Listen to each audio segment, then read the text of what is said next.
Accu-Stats Video Productions presents from the Hilton Convention Center in Burbank, California, Accu-Stats 8-Ball Invitational Championships. I'm Bill Incardona along with Tony Annigoni. Tony, we watched round number 1 with Roger Griffiths playing Mika Immonen. He played really just about as perfect match as you could play. Now the upcoming match between Johnny Archer and Francisco Bustamante, who, by the way, they're not strangers to one another. They've played one another quite often, but they haven't played one another playing 8-ball, which would be quite interesting. We both know that Archer and Bustamante, regarded as possibly the 2 greatest 9-ball players on earth today. Well, I think you're correct. There's no question about it, and I think that you'd have a 50-50 situation if you asked the spectators who was going to beat each other playing 9-ball. Yeah. What's interesting about Johnny Archer is he played his first attempt in a straight pool tournament, which was a new game to him at that time. He ran 150 balls and out. So Johnny's a guy that can learn how to play any game. And of course, Francisco's talent speaks for itself. Right. So we both know that Archer can really, you know, he can make that transition from one game to another game with little problem. Not that Bustamante can't. But I feel that of Archer and Bustamante, we know that Archer has proven himself that he's not only a champion 9-ball player, he plays straight pool extremely well, winning a straight pool tournament, a world championship straight pool tournament. Now Bustamante, I believe, has played more 8-ball than Archer, though. You know, I think he has. Well, I have a question for you. You know, Bustamante, it's my understanding, has lived abroad for many years now, but splitting his time between the Philippines and and Germany, actually, Frankfurt. Do you think that he's had as much opportunity to play on the diamond table as Johnny Archer has? I don't think the diamond table is going to create much of a problem for either player because they're such great players. You know, they can make the adjustments very quickly if they have a problem. They just understand pool. They develop the feel of the equipment quite quickly. I don't think the table is going to have any consequence in either one of these players' performance on today's match. Both of these players know one another extremely well. They played a challenge match in Canton, Ohio, or maybe it was in Dayton, Ohio years ago. It was the greatest money match that I've ever had the privilege of watching, without a doubt. And in retrospect, as I look back, I'll explain to you what exactly happened during that match. They raced to 13 for quite a bit of money, by the way, okay? And they played, I think they played 3 sets. I believe that both players had won 1 set apiece. And Archer had just won a big set, and he played brilliantly to win it. Okay, and what I mean by playing brilliantly, he ran 13 consecutive racks of 9-ball and defeated Bustamante 13-0. Bustamante said after the match was over, that particular session was over, not the entire session, but after that particular match was over, he said, let's double the bet. After he lost 13 consecutive games, watching Archer run 13 consecutive matches, he says, you want to double the bet. Why would someone say something like that? Well, I'll tell you why. I'll tell you why. In other words, he's sitting in his chair all that time. He's got to do something to shake this guy up. So one thing you can do, mano a mano, is say, hey, buddy, if that's your best, let's raise the bet. And that's what Bustamante did, being the kind of sportsman he is. And what I love about that, when you tell me that story, Billy, and I've heard this story vaguely, but not really from anybody that was there. I was there. Yeah. And certainly not anybody with your ability to describe a match, William. But I think what I like to hear is that the pool hustler and the pool player is really the last vestige of the American gunslinger in our society. And that's what a gunslinger would do. He would say, hey, that's the best you got. Let's shoot it up some more. Well, obviously, or evidently, that must have put some doubt in Archer's mind after Bustamante wanted to double the bet, after watching this man run 13 consecutive racks. Now, you can verify for me that this happened then, because what I heard was that Archer declined the offer. Well, I'm not quite sure whether or not he declined it or not, but nevertheless, Bustamante went on to win the 3rd match, the 3rd set of that match. Well, I would say that would give you some fodder for an interview after this match, Billy. You know, but that's exactly what happened. And like I said, they're definitely not strangers to one another. They've played one another in tournaments quite often, and they've gambled against one another quite often as well. So I really couldn't pick a favorite in this match. I think it's going to be a very close and exciting match. I wouldn't know who to make a favorite. Both possess one of the strongest breaks in the world. Archer, I think, I don't know. It's tough for me to make that Well, that statement that Archer knows more about 8-ball than Bustamante, because I do believe Bustamante has played more 8-ball than Archer. But nevertheless, we're in store for a great well, match. I think what we got to do is I'm going to make Archer a hometown favorite, being he's in America. He lives in America. He plays in America. Francisco's had to travel from the Philippines recently. That's not a short, hop, skip, and a jump. Johnny looks very relaxed before this match, and probably because he was playing golf today. At any rate, I'm expecting Johnny to play well here. Well, you like Archer. I don't know who to pick. I think it's a flip of a coin. So on that note, we're going to go down to the floor with the master of ceremonies, Scott Smith. At this time, we'd like to introduce the principals for this second match of day number 1. In the booth for Accu-Stats Video Productions is the voice of Accu-Stats, Bill Incardona, with his special guest, Tony Annigoni. In the pit, yours truly, Scott Smith, officiating on the Sardo tight rack, Mr. Lou Sardo. At this time, we'd like to introduce the principals for this matchup. First of all, sponsored on tour by Accu-Stats International. They are the distributors of fine cues based in Boulder, Colorado. Also player representative for the Sardo tight rack. Earlier this year at the BCA trade show in Las Vegas, the Accu-Stats International unveiled a new line of cues, of which this gentleman is their player representative. He is a former winner of the Bicycle Club Invitational, former winner of the United States Open 9-ball championships, 4-time Player of the Year. Ladies and gentlemen, please welcome 4-time World 9-ball champion from Atlanta, Georgia, the Scorpion, Mr. Johnny Archer.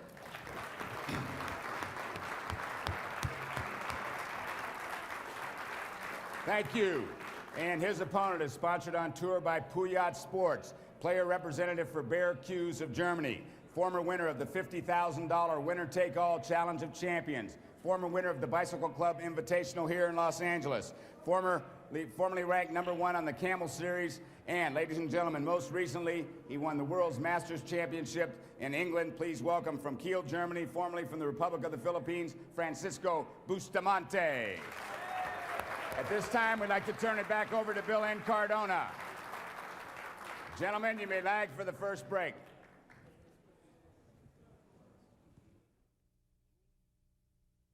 Of the 8-ball tournament here? Yes, Very we quickly? are. Well, we know it's a race to 8. The players will lag for the break, which is in progress. An open break is required. You have to break with force. You cannot break safe. You can break from anywhere behind the line.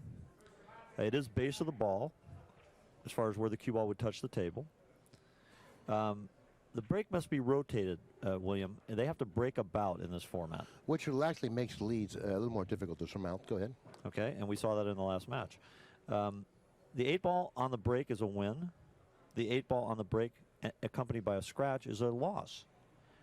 A scratch on the break results in ball in hand for the incoming player. Well, that's a very interesting rule, and I really do agree with that rule. I feel that if you want to try to make a ball on the break, you're going to have to put more velocity into the break, but it does carry a stiff penalty. But what I mean by that is after the balls are broken, the player at the table at that time has choice of color, regardless of whether a ball has been pocketed or not. The player at that table has choice of color. So therefore, the player at the table will be rewarded with choice of color. And if the breaker is the one at the table, then he'll be rewarded with choice of color because he's pocketed a ball on the break. And in the pocket of ball on the break, you have a tendency to put more velocity into the break. But keep in mind, a scratch is very devastating. Well, in this particular format, there's an extended advantage because the 8-ball is neutral. And I don't want to confuse the viewers. What that means is at the beginning of the game, before the ball grouping has been determined, a player can use the 8-ball to facilitate a combination of another ball, either a stripe or a solid. He cannot make the 8-ball. That would result in a loss. But if he is in a neutral position with ball in hand and it's to his advantage to use the 8-ball to make a combination to determine his ball group, he's allowed to do it at that time, William. Exactly. Okay, let's take a look at the situation Bustamante's confronted with here. The 4-ball is positioned. The 4-ball is positioned here, okay? Now the 2-ball is positioned here, the 1 here. These are the last 3 balls in his Kralabrook remaining on the table. He looks like he's going to play 4, 2, 1, and you go around the 8, playing the 8 in the corner pocket, like so. Well, William, I think one thing that we didn't mention in the introductions when we were discussing their playing ability and games that they played. The national game of choice in the Philippines is the old Chicago pool or rack pool or rotation rather, not rack pool. And Bustamante, having grown up playing that game, may have an advantage maneuvering between balls, which you pointed out is required a lot here in 8-ball, that not to the degree it is in 9-ball. Or rather, further than the degree it is in 9-ball.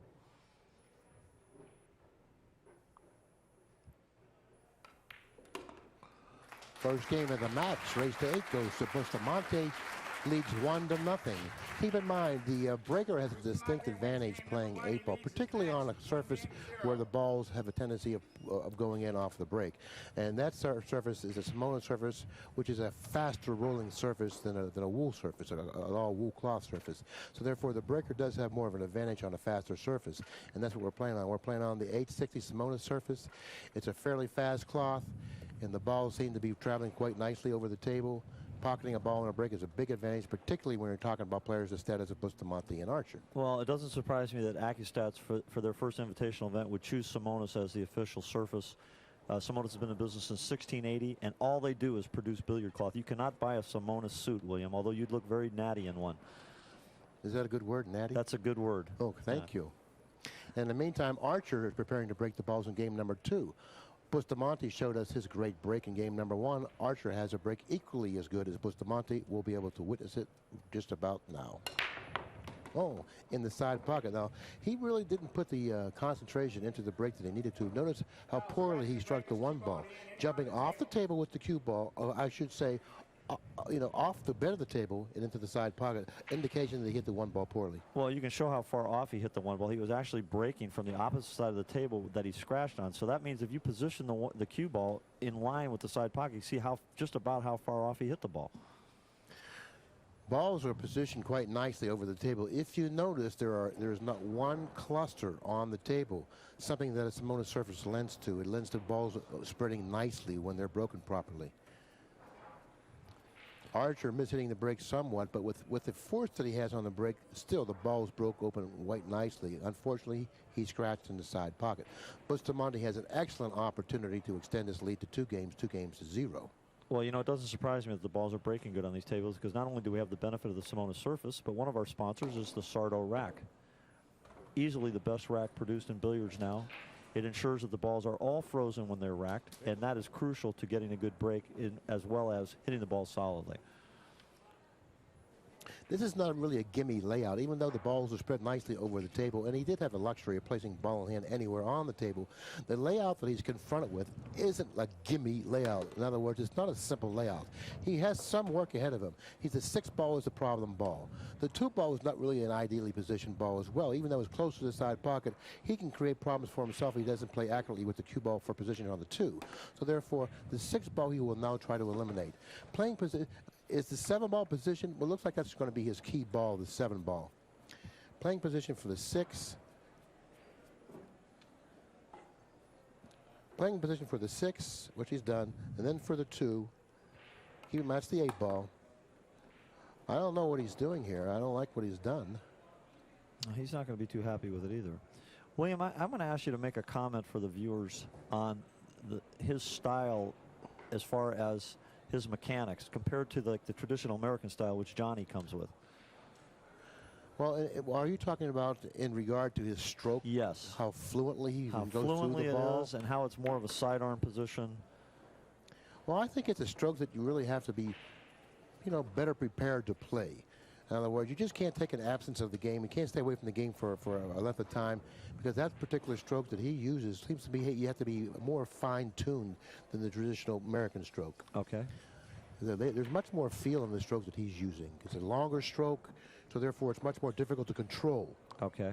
Which means that you have to be really accustomed to your stroke. You have to be, mentally prepared to play in order to control the stroke. And once he's able to do that, the stroke that he has, it's going to be a very difficult stroke to beat. Well, the success of the Filipino players in the last 10 or 15 years has been phenomenal. And I think that, where does that leave us? What do we recommend to young viewers? Which style should they adopt? Well, that's a question I really can't answer, because, I don't know how to play with that type of a stroke. Had I had the experience to play with that type of a stroke, seen the results, and decided how difficult it was for me to attain that type of a stroke and the results, I could probably answer that question, but I don't, and I can't answer that question. And very few people really can. I agree. You know, Bustamante, in the meantime, ran out in game number 2 after being rewarded with ball in hand after the break. Now he leads in the match 2-0.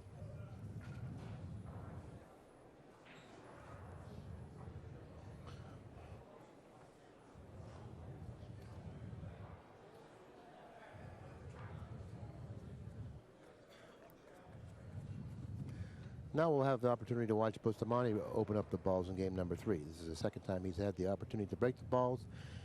He possesses one of the strongest breaks in the world. I believe I was at a tournament in Reno where he was clocked with the fastest break. The balls really explode when he breaks them. I don't believe he's been rewarded with pocketing a ball on the break. Let's take a look at where the balls are positioned on the table. It's very important for the incoming player or the player who has the shot after the break to take a look at the layout, evaluate it, and decide which way to go, because when you make a commitment playing 8-ball, you have to stick with it. There's no change in your mind. Well, I think that's well put, William. It seems to me that the ball you choose not to make can be as important as the ball you choose to make in this game. I kind of think that the high balls are a little better positioned than the low balls, because the 1 ball, notice the position of the 1 ball. This ball here, it doesn't have this pocket because the 10 ball blocks that pocket. It does have the corner pocket here and the side pocket, but that's a very problem ball there. It's a difficult ball to play position for. But he does have the advantage of playing position off the 2 ball or the 4 ball for the 1. But I still think that the high balls are a better ball to shoot here. He has to be careful here. If he hits the 15 going in here, he may reposition the 15 to where really he might have a problem pocketing it. Well, it seems like he's left himself not perfectly where he'd like to be, but he doesn't seem to be too concerned about his ability to make that ball. He may be looking to bank the 15 cross corner, but that's a pretty tough shot to shoot on your second shot. But it looks like he's laying a pretty reasonable line to bank the 15 cross corner in the event that he can't pocket it straight in. From my vantage point, it's difficult. Well, no, he could pocket it straight in. He was asking Scott for some counsel there. I'd like to know what that was, and maybe we can remember to ask him at the end of the match, or ask Scott. Okay, now he's repositioned the 9 ball awkwardly on the table in front of the 7. I don't know how many pockets are available for the 9 ball, but can he control the cue ball to end up in a position on the table for the 9 ball? It's a very difficult ball for him to negotiate.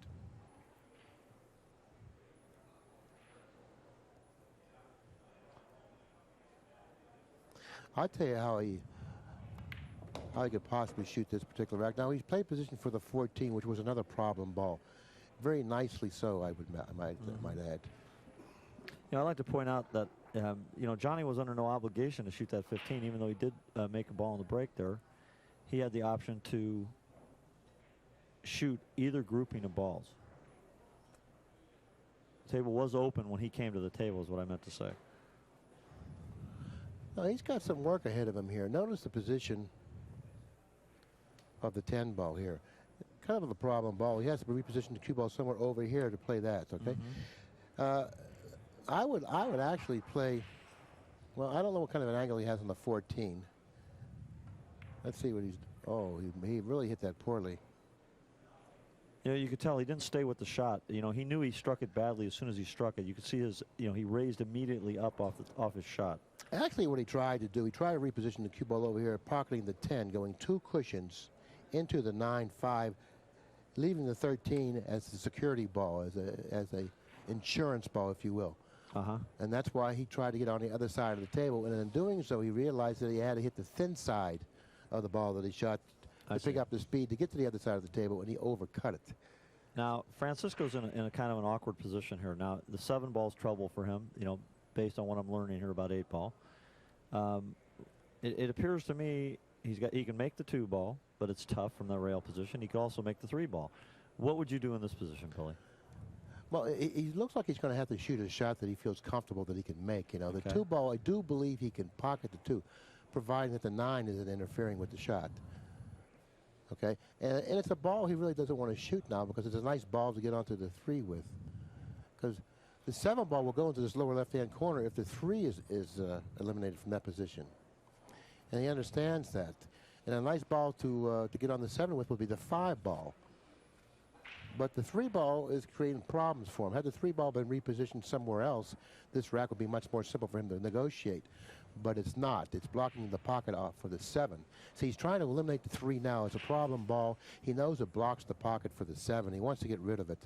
Okay, this is a little more of a difficult shot that he wanted to shoot it coming to the table, but nevertheless, he's opted to shoot it. Okay, he's opted to play it safe, which actually was a very well thought out thing to do. He did accomplish 2 things, Tony, in doing that. He eliminated the 3 from the position of the table that it was in, which was a plus. He repositioned the cue ball in a position on the table, not allowing Archer at the table with any type of an offensive shot, which also is a plus. So therefore, he accomplished 2 things, which increased his chances of winning this with this particular game, I would say, tremendously, which was a very intelligent shot. Well, I think, you know, Johnny's really contemplating the position here. He's going to have to do something where he goes to the rail or hit a ball. And if he does do that, he also has to drive the cue ball or the object ball to a rail after contact, or Francisco will have ball in hand. Now, if Francisco was awarded ball in hand, which I kind of doubt that he will, he should then try to position the cue ball somewhere on the table to take care of the problem ball, the 14 ball behind the 7. But I don't think he's going to have the luxury to do that. Archer shouldn't have any problem contacting his color at this time. He's trying to figure out how to pocket the 10.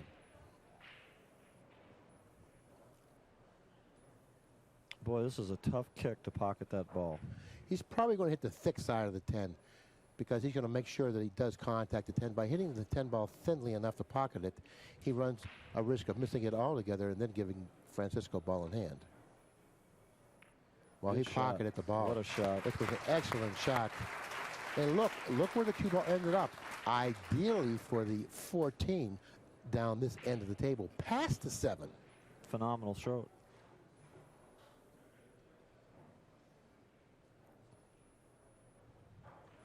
You know what he's going to do here? He's going to shoot the 14 down the rail. He's going to probably draw the cue ball back in this area over here for the 9, either in the side or the corner. It looks like he's just going to pinch it a little bit and get it over there. He's close enough to the 14. Perfect. What a shot. For him to be able to control the 14 with a stroke, with a little bit of English. It'll turn the 14 toward the pocket without cutting it as much as he really appeared that he needed to. And that's controlling the cue ball, hitting the object ball thickly to control the cue ball. He allowed the cue ball to get away from him a little more than he wanted. He wanted to play the 9 in the side. I believe he's lost his market on that. So he's going to probably have to play the 9 in the corner, which is going to send him a little further away from the 13 than he wants to be. If he goes to the side for the 9, he's going to have to draw in between the 2 and the 13. Playing position for the 13 in either the right-hand side or the upper right-hand corner. He has to be careful here. Oh, he can draw it to the side. Killed his ball perfect. Well, that was an excellent shot. Well, the cue ball's just a little awkward here. Let's see what he does. Well, the 8 ball is positioned nicely for him. Perfect shot. And he utilized the entire pocket there. Notice he hit the cushion in the pocket before the ball fell. He wants to make sure he doesn't brush the 7 ball with his cue stick because we're playing foul on all balls. And he certainly grabbed that silver. That was game number 3, a very, very important game for Archer to win. Now he trails in the match by 1 game, 2 games to 1. He really couldn't afford to fall behind 3-0, especially when you're playing alternate break. That's correct. But now he's going to have the opportunity to open up the balls in game number 4. I was going to say, ask for some help there, William. I think I lost track of the break last game. I believe it's Archer's break now. Is that correct? Yeah, Archer breaks on even games. And Bustamante breaks on odd games. There's Mike LeBron all the way from Philadelphia. They imported him in to play the winner of the tournament. And they imported him? I'll tell you, yeah, they've imported Mike in to play the winner of the tournament. He's hoping it's not going to be one of his Filipino friends, but that's not going to, you know, stop him? No. That's not going to deter him in any way. He's going to play to win, which he always does. Well, he was a great story in pool. As I recall, he was not playing and working in a dry cleaners and saw a pool tournament on TV and got a cue and started competing and became one of the top players again. Well, I really never heard that story, but He took a little bit off that break, if you notice. He didn't open the balls up nearly as well as he did the last time he broke the balls. But because he jumped the table and scratched, he didn't jump it, because he jumped off the bed of the table and scratched in the side, I think that was a little troublesome for him. That's why he just took a little bit of velocity off of that particular break. He didn't get the action that he wanted. You think he was a little tentative there? Absolutely. Now, at what point does Scott Smith, our tournament director and expert referee, get in there and say, hey, you're not trying to break the balls hard enough? Oh, no, he opened the balls up well enough there. I don't even think that was close to be called a safe break. They just want to take away the safe break. You know, they want to eliminate that from this format because it just lengthens out the matches, and we really can't afford to have that on Accu-Stats right now. Absolutely a wise decision on Pat Fleming's part to one, pick professional rules determined by professional players. I can tell you, I was at the U.S. Open while the soft break was effective in that tournament for Corey Deuel and other players. I really don't feel the majority of spectators embrace that format. You know, I kind of like maybe saving the 2-ball, because the 6-ball was really a nice key ball to drop nicely for the key ball and the 2-ball. You know, now he could play this a couple different ways. He's saving the 6-ball as a key ball, which it could be a problem because of the position of the 15, you know, on top of the 8 slightly. So therefore, you know, I think he can pick a better key ball than the 6-ball. If he's going to be leaving the 6-ball as a key ball, he may be making a mistake here. Does the 1 go in the corner, Billy? Yeah, the 1 ball does go in the corner. That's not a problem. Well, he's got to be in somewhat of a pretty good position to make that 1 ball, doesn't he? Yeah, well,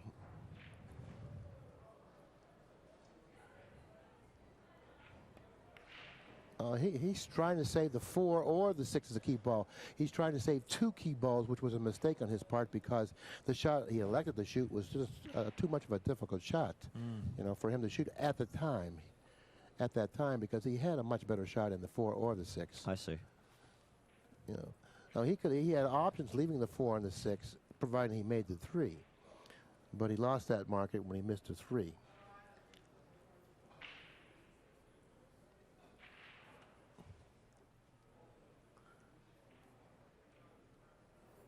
The problem ball for Archer is obviously the 15 ball. No, that's this ball right here. The 8 ball. 8 balls in the way. Blocks the pocket for the 15. Well, couldn't he get position on the 9 ball in a manner that he could play position on the 15 to shoot it back in the other corner? Yeah, he can, but he wants to eliminate the 10 as well. See, the 10 is also a problem ball. He's positioned nicely for the 10. I would shoot the 10 now. Because that's a ball that he's going to have to deal with sooner or later, and it's a problem ball. He's in reasonable line to shoot the 10 now. He has the 15 as a problem ball, the 10 is a problem ball, and also the 12 ball there in the side pocket is also a problem ball. Well, I think it's especially a problem ball on these diamond tables, which have a very unforgiving pro-cut pocket. And their Diamond is really setting the standard now for the pro tournaments with their design and implementation of their one-piece slate table, milled to precision so the tables can be moved in and out effectively. Very easy to set up. And I think it's very fortunate and a wise decision by Pat to get the Diamond table for these events. Yeah, I think so. In the meantime, you know, he's got a lot of work in front of him. There's a lot of decision-making to make out there on this particular layout. And once he commits himself to go a certain way, then there's no turning back, you know. This is a very difficult layout to negotiate, and he better make sure the decision he makes is the right one. He's trailing in the match 2-1. He just broke the balls in game number 4, and he really can't afford to lose service here because he's got to hold service on his break. If he doesn't, he'll fall behind 3-1, and you know that's falling behind quite a bit, especially when you play alternate break. Well, I think alternate break is the key factor as far as what you're describing of not being, you know, in a position to be able to fall behind. You don't have the luxury of be able to you know, mount an effective comeback. And you're really in a position in that situation where you're relying on the other player to make unforced errors for you to get back in the game. Now, he could use the 10 ball as the key ball to drop for the 8. Look what he's trying to do here. Notice what he's trying to do here. Looks like he's trying to play position for the 14 and kiss it off the 4. But I don't know what good that'll do him. Well, it looks to me like he thinks the 14 goes without kissing it. Well, it does go, but he wants to eliminate the 4 from the position that it's on the table. No, I don't see why he would want to do that.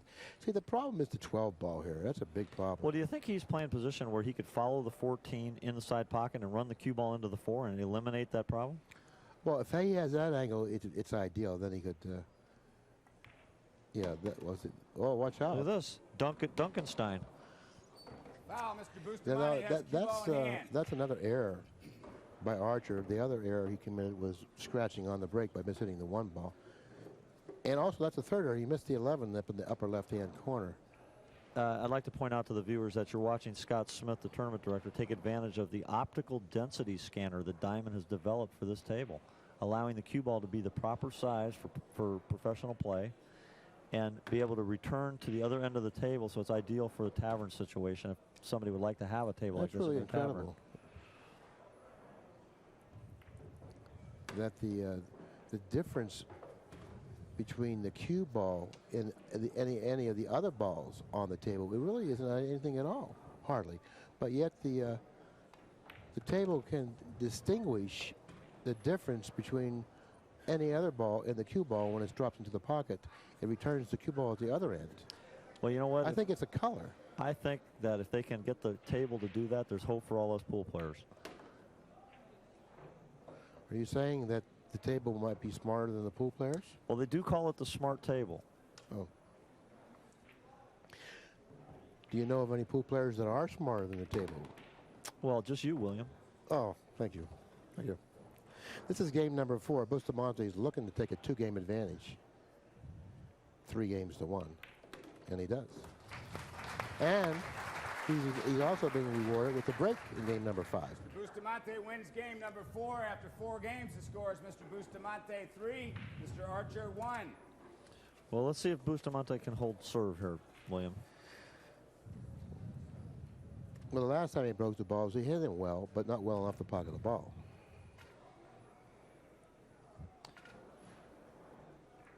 Well, I think one thing you'll see as this event progresses, and we do have matches both later tonight and as well as Friday, Saturday, and Sunday. And you're going to see the break change as the table gets played on and broken in a little bit.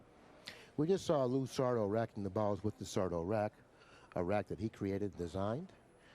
It's definitely one of the best racks, if not the best rack in the world today. Boy, that was a tremendous break. Even though the cue ball was bouncing around the table, you could look at the way the cue ball was spinning when it hit something. It was very deaded out. Well, it looks like he's got a problem here. If he opts to go with the small balls, the 4 balls positioned behind the 15, and there isn't a ball in sight that could alleviate that problem. So therefore, he'd be foolish to accept the small balls. He doesn't have a shot on the high balls, so his options are really reduced down to maybe just playing a safe. Well, even his shots on the low balls aren't what you'd call optimum opportunities. So he's going to play it safe. He's going to create more congestion by shooting the 14 possibly in toward the 4.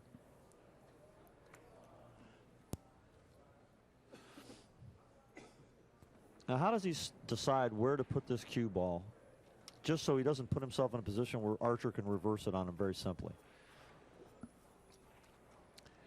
Well, he really doesn't want to leave Archer a shot on a high ball. Look at that touch. Boy, oh boy, is that skill, being able to hit the ball that easy?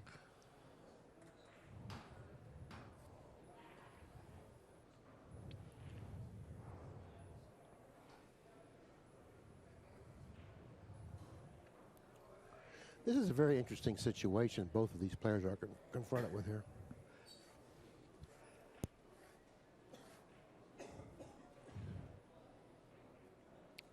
Well, in this situation, it looks to me like Johnny can use the 14 to knock the balls around the table and try and stick him behind the 4 ball and leave Francisco in a position where he's got to shoot away. Well, he's going to just shoot the 4 ball, so really what kind of a plan does Archer have in mind by doing that? He doesn't have much option, so therefore he's probably going to do that. And you mean the 14? Yeah, he's going to. Yeah, there you go. Now Bustamante is going to shoot off the 4 and leave him in the same position. You know, I think the first one that can freeze that cue ball on the cushion will have an advantage in this position. Doesn't look like it's frozen now. Maybe we can look at our monitor and check that out. He's got plenty of daylight there. Right. So therefore, the player that freezes the cue ball to that side cushion will have a distinct advantage in this position. Once again, we can take the other angle to find out if the cue ball is frozen.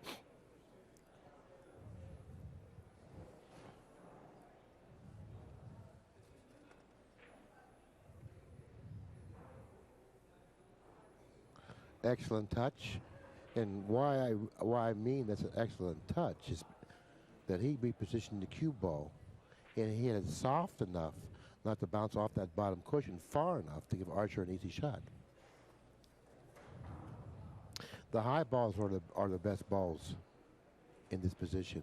And Archer desperately wants to shoot the 14 or the 11, but the degree of difficulty in either one of those two shots are awfully high, and he really can't afford to give up the high balls in this group. Well, can he take a shot at the 11, and if he misses, leave the cue ball in such a way that it might be difficult for Francisco? Because even though the high balls present a distinct advantage, I think the 4, its position, is really preventing either group of balls from being a determining advantage.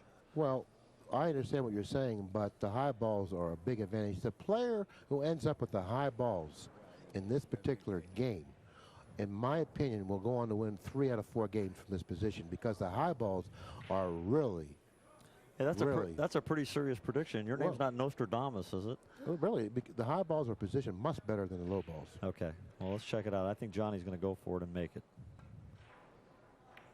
What do you think of that stroke, Okay. William? All right, now what he can do, I really wouldn't try to run out from here. I try to reposition the 13 and leave him against that cushion. He's not going to run out from here.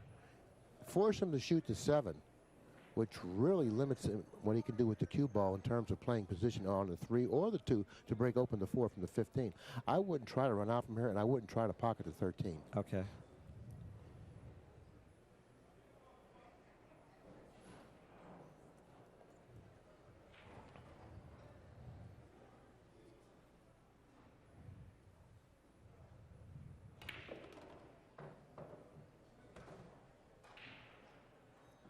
He doesn't want to make that commitment to run out.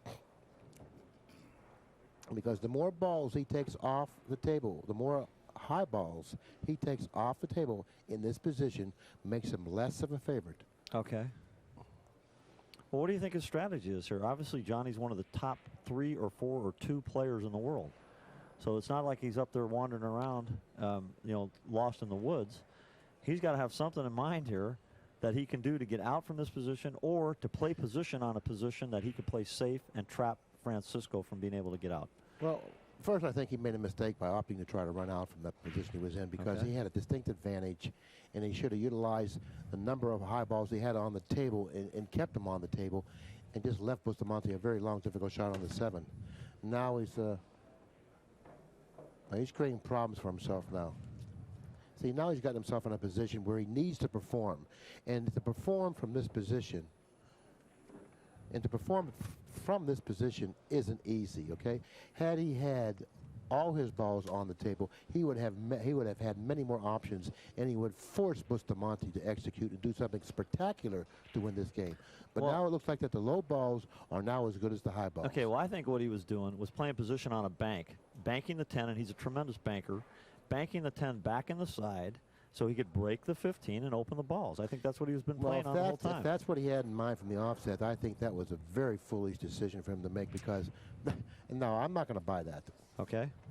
I cannot buy that. All right, I got my question and answer period for Johnny at the end of the match. I cannot buy that. I don't think that the advantage he had with the high balls forced him to try to run out the way you described. That's too low of a percentage to run out. Well, then what do you think he was trying to do? I thought he was trying to run out. I thought he was trying to gain position on the 9 to break loose the 15 from the 4. Okay, and then play the 10. Then play the 10 down in the corner. Well, he would may possibly open up the pocket for the 10. Okay. You know, he's got problems here. He's got problems. Well, you know, he always. Now, from being a 3-1 favorite, he became a dog here. There's no question. He's an underdog in this position. He's definitely an underdog in this position. So you think he's going to need some type of a miracle shot here, something like a kick on the 15, or I think he's banking the 10. I think he's going to bank the 10 in, and I think he's going to break the 15 and get out. Well, he may try to do that, but it's something that he really didn't want to end up with. You know, I mean, let's face it. Trying to do this to win this particular game is a lot more difficult than other ways he could have won this game. Okay. Missed the breakout. Well, now look what he's confronted with. He's got trouble in River City. So now it looks like he can't win the game. Well, let's take a look at it. Okay, he obviously can't shoot any of Francisco's balls in, or he'd give him ball in hand. That probably wouldn't work very well. He's going to have to nick the 15 and try and tie Francisco up and make Francisco come with a shot. But unless he puts the 15 in a position where there's a penalty if Francisco misses, he's not going to accomplish that goal. Well, I don't think he can afford to do that. I don't think he can try to reposition the 15 to where Francisco misses, he can run out, because if he does that, then he's freeing up the 4 from the 15. Exactly. He can't afford to do that. So, you know, that's something that can come up in 8-ball, maybe not as much as a 9-ball, or rather more often than a 9-ball is what I meant to say, William, is you could really get the balls to almost a stalemate position if possible. Well, there's not a stalemate position playing 8-ball. He's going to have to try to pocket this 15. I think that's his best chance of winning this game. If he opts the bank across side, he runs the risk of scratching off the 4 in the upper left-hand corner. He understands that that particular penalty is really glaring, and he doesn't want to try to do that. But what other options does he have? Well, I think he's got to do what you said. He's got to put Francisco in a position that's as disadvantageous as he can from this position. That would be the best Johnny can do. He's looking at some kind of a bank off the 14, like possibly, in other words, off the 4 ball. Now he's looking at banking a ball off the 4. That's not a bad shot, because, but notice the position of the 8 at the other end of the table. How's he going to gain position for the 8 if he pockets the 15? I think that he would be better off playing a 1-pocket type shot and kicking the 15 in trying to kick it in the back corner and bring the cue ball back. Look at this shot. What a shot. Oh, what a shot is right. He almost scratched off the 4. He was able to deal with that successfully, and he's made a great shot, and he's come up with a reasonable shot on the 8. It's certainly not a gimme, but what a great shot. He made him bank the 15. I don't know if you caught that, but he gave Francisco kind of a shrug, saying like, hey, look, I'm making this up as I go along here in this rack. Yeah, I thought that he really made a foolish decision in trying to run out in this particular rack, but nevertheless, looks like he's going to get out, providing that he's able to stay focus and pocket this semi-difficult shot on the 8. Oh, excellent, excellent. Talk about a guy being on the edge. I tell you, he put all his eggs in one basket when he offered to try to run out, but he did it. He made a great shot and banked the 15 cross side. Phenomenal. He made a good shot on the 10 banking, and you know, he wasn't happy with the way the cue ball reacted there. He felt when he made that bank on the 10, he was going to break those balls. But man, talk about recovery ability. And when we're talking about making the right decision playing 8-ball, that's what I'm talking about. I don't believe he made the right decision in that particular rack. And even though he won that game, sometimes you win and it's ugly, and you know you don't like winning like that. Well, so, you know, he was just over talking to one of the other competitors, Roger Griffith, saying, you know, I don't know how I got out there, but I'm at the table and I got another game, you know? You know, and when your peers are watching you and you opt to do something and it turns out that it looks foolishly, you know, it looks foolish, it's sort of like unsettling in a way, you know. And so he has to, you know, he has to brush it off and get back. Well, I think it can. I think not only while it may be unsettling for him, I think it's unsettling for Francisco that the guy was able to get out from that spot. No, I wouldn't think so at all. If I was in the chair, I would be saying to myself, well, this kind of pool can't beat me. Even though he executed what he needed to execute as well as it could be executed, it was the decision to do that. It was the management that I think that I was going to feed off of. Per game management, yeah. Yeah. If someone manages like that, they cannot beat me playing 8-ball. So therefore, he should feed off of that opposed to saying, oh, that's upsetting or unsettling. I told you the last match. I'm going to arrange for you to get an invitation to the next event.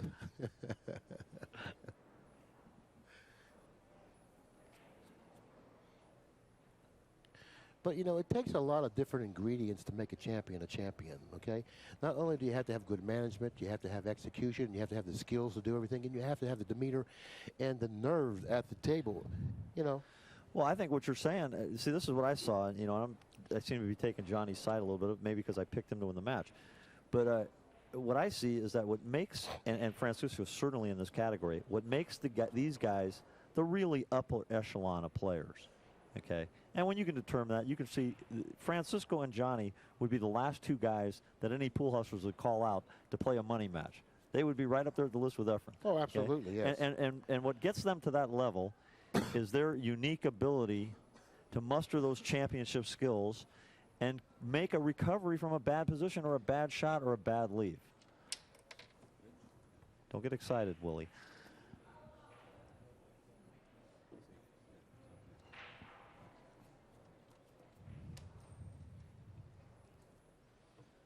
Now, how do you like this behind the backstroke? I've seen it quite often, and he executes this particular shot as well as anybody could execute it behind the back shot. Well, I've noticed, you know, I grew up with a really good Filipino player in San Francisco, and he was an expert at playing behind his back, and it led me to believe that they just didn't have bridges in the Philippines. Everybody had to shoot behind their back. Okay, now, here's a situation where he's almost forced to try to run out because the high balls are positioned well enough over the table for Archer to be a favorite to run out if given an opportunity. So therefore, he was almost forced to try to run out facing a pattern or facing a group of balls that he knows he's an underdog possibly to run out. But nevertheless, he has to make this commitment now and try to run out. It looks like he's going to play the 3-2 combination. That'll certainly help him in his quest to run out here. But still, the 7 ball is another problem ball positioned in between the 10 and the 13. Well, he played the 3 in the side. Okay, now the 7 ball is the problem ball here. It goes in the upper left-hand corner and it goes in the left-hand side.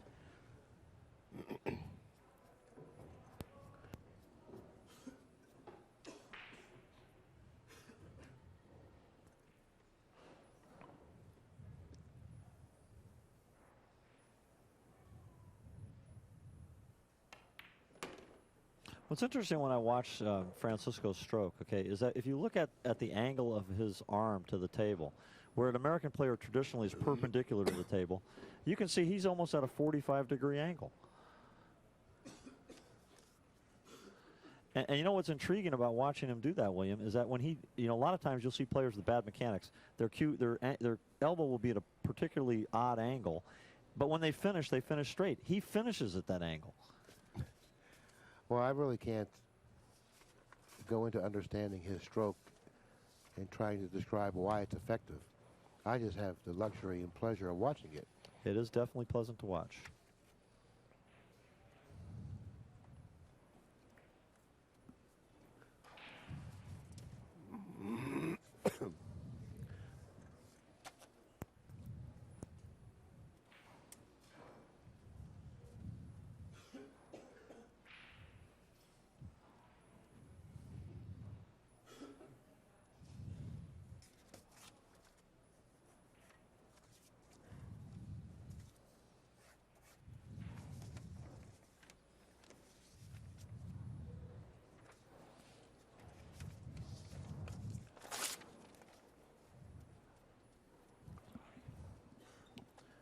Okay, now Archer has a decision to make here. Does he shoot the 9 or the 15-12 combination? If the 9's far enough from that rail to pocket it comfortably in the side, he will then obviously do that. Well, he was almost looking at a combination, it looked like there for a minute. Yeah, it was from our vantage point, Tony. Sometimes it's difficult to tell how far away from a cushion a ball is.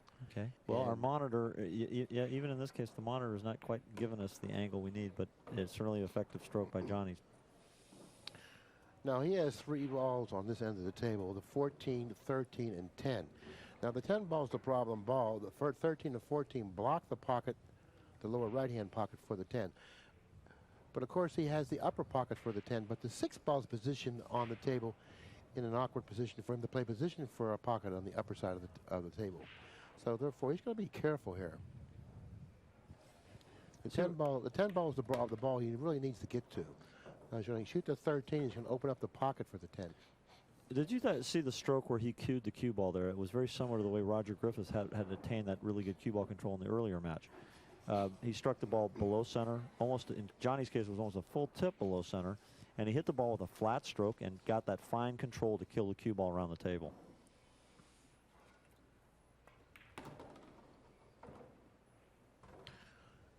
If the 10 passes the 8 into the lower left-hand corner, then he shouldn't have any problem negotiating the remainder of the rack.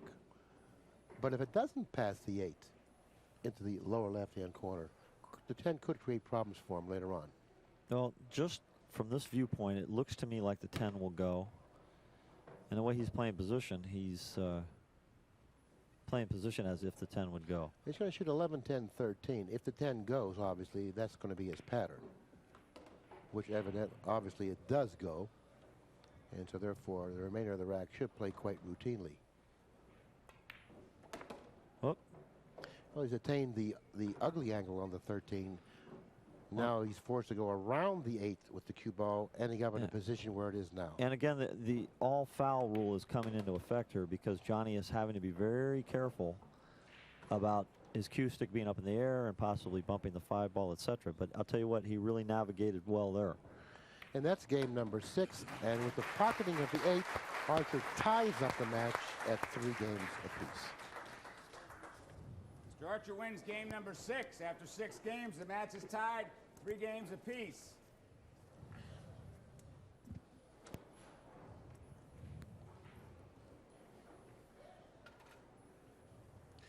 Lou Sardo once again pushing up the balls in preparation for game number 7. The Sardo rack, one of the most popular racks on the tour today. Well, I think the Sardo rack has really set the bar high for the other manufacturers as far as its ability to rack the balls perfectly. Well, Sardo rack has been used in a lot of prestigious events. I mean, I have a list in front of me, the WPA 2001 Classic Tour, Accu-Stats, 8-ball nationally, 8-ball international, invitational tournaments nationally. BCA Open 9-ball championships. You know, this is twice that Francisco's broke the balls just perfectly, in my opinion, and he's gotten stiffed. Well, he's got a shot on the 13, and it looks like he's going to be forced to shoot to the high balls here. Even though the low balls appear, maybe not. The 5 ball is frozen against the 15 ball. Well, the 15 goes back in the other side. You've got the 9 and 10 that are a little squirrely down there. The 8 ball is positioned very awkwardly on the table for high balls. The 8 ball is positioned better for low balls than for high balls. Because eliminating the low balls opens up the pocket for the 8. A little short of the mark. I don't believe a 9 goes here. Does he have any place here that he can play a shot safety? He's going to probably just, if the 9 goes, then he'll be okay. It looks like he's playing a billiard, and he's going to play position back on the 10. He still has the 15 to deal with here.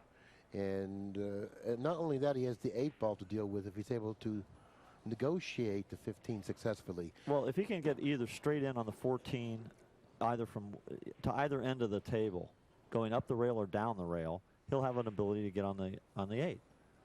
But how is he going to get to the 12 and the 15 in between? This is what we need to see. This is going to be very interesting how he attempts or which route he chooses to deal with this. See, the 15 goes in the side, but that's the only pocket it goes in. After pocketing the 10, he'll bank cross corner, but who in the heck wants to bank that ball cross corner to try to win a game? You're saying bank the 10 cross corner? No, once he eliminates the 10, it opens up the pocket on the 15 for a bank cross corner. Why not bank the 10 cross corner right now and draw and play position on the 15 on the side? You know, that's an excellent option, and one that he doesn't realize he has available. But that's an excellent option because banking in the 10 cross corner, he has to be a good 3 to 4 to 1 favorite to make it. And repositioning the cue ball for position for the 15 on the side, Tony Annigoni was the correct shot. He saw it. Huh? And you saw it before anyone. Thank you, William. Well, I'm keeping track of all these things I'm learning from you, and I think I'm trying to figure out, is it ice cream cones that I'm going to owe you? You're not going to do that to me, are you? I'd like to. You know I can't. I want to find the best ice cream in the world, so you can't resist. Okay, now it looks like he's still got problems in front of him here. Because the 8-ball, like I said before, is a problem ball for the high balls. Well, maybe he goes up and bumps the 7 out of the way and leaves himself an angle to come 2 rails back and shoot the 8 in the side. No, that's not what he's done. Looks like he's going to have to play position for the 8-ball in the upper right-hand corner. He's going to have to accept a little more difficult shot than he wants to, but nevertheless, he's going to have. Well, he can shoot the ball extremely easy, but yeah, then again, it looks like he's going to use inside English and kill the ball off the rail and bring it up and shoot the 8. Nice touch. I tell you what, I mean, winning this particular game from the position that he was in wasn't really easy. But he made it appear that it was because he opted to shoot the shot that Tony said was the correct shot, backing the 10 cross corner. And with that particular shot, that was a big win there. Yeah, that was the crucial shot in that game. Number 7 after 7 games. The score is Mr. Bustamante 4, Mr. Archer 3. And I'll continue on with the prestigious events that they've used the Sardo rack: the Trick Shot Magic, the WPA World 9-Ball Championships, the U.S. Open 9-Ball Championships, the World Continental Pool Team Cup, the Tokyo 9-Ball International Tournament, the All Japan International Tournament, the 2001 Southeast Asia Games, 2001 World Pool Masters, 2001 World Pool League, and the 2001 Moscone Cup. Well, you know, something I'd like to point out just on the Sardo's, behalf is not only are they producing a great product, but they're really supporting the professional side of the game by sponsoring events, coming to the events and working these events. And, you know, they really have the best interests of the professional pool player at heart with their product. Yeah, and I'm certainly glad that you've observed that and mentioned that. Once again, Archer scratching the side pocket. Foul, scratching a break is cue ball in hand for Mr. Bustamante. Archer's not performing as well as Bustamante, and it's certainly going to show before this match is over. Well, it's showing in his body language right now. You know, and I'm going to keep beating you up with his body language. To me, it reminds me of boxing. You know, you see a guy, one guy's got a certain demeanor in the ring, and he's coming with it. And right now, Johnny looks a little deflated over this breaking situation. He's not happy with the way he's executing on the break, William. You know, something we haven't mentioned in this event, you know, we have a number of competitors, but I think a real story for this event is the fact that Mauro Paez, okay, the great Spanish player that lives in Los Angeles, is an alternate for this event. And I think that's significant because less than 2 months ago, he was stricken with a heart attack in Japan. And the pool community rallied behind him and raised money to pay his doctor bill. And here we have the benefit of Mauro being able to participate, albeit as an alternate. In the event anybody had a problem, they couldn't finish the match. We've got a very effective alternate and certainly a crowd favorite in Southern California. And I'd like to make comment on that statement that you made. We have a very effective alternate. Mauro Paez, by the way, definitely knows how to play 8-ball. Absolutely. And in my opinion, Mauro Paez, just playing the game for how the game should be played, plays it as well as anybody on earth today. Well, you know, I don't know if we mentioned in this match that, you know, the format for this Accu-Stats event, I should mention one of the first invitational events that Accu-Stats has presented, is round robin. So it's going to be a true test of skills. And at the end of this event, at least between this group of players, which is, you know, among the top elite players in the world, we're going to determine who's the best player. I mean, we've got Efren Reyes, we've got Roger Griffiths, of course, Bustamante and Archer here. I believe Troy Frank, a great young player, and Mika Immerman, no slouch considering his tournament victories in the last 12 months. Exactly. I think, well, the key ball here is the 2-ball, because the 2-ball's positioned nicely just to stop there and play position for the 8. He's run this rack quite nicely as well as he's run the last rack he played. And just to allude on a little bit about what you mentioned, we have probably the 6 strongest 8-ball players in the world today here. And the winner of this tournament will certainly be recognized as the strongest 8-ball player in the world. My opinion is that Reyes is the strongest 8-ball player in the world because of his ability to control the cue ball, and he's got such Okay, I'm going to chime in here now. Okay, you like Reyes for the same reason you like the Yankees. He just wins all the time. Well, it's hard. It's hard to knock that. I grew up rooting for the underdog, being a Giants fan. Game number 8. He leads the match after 8 games, 5 games to 3.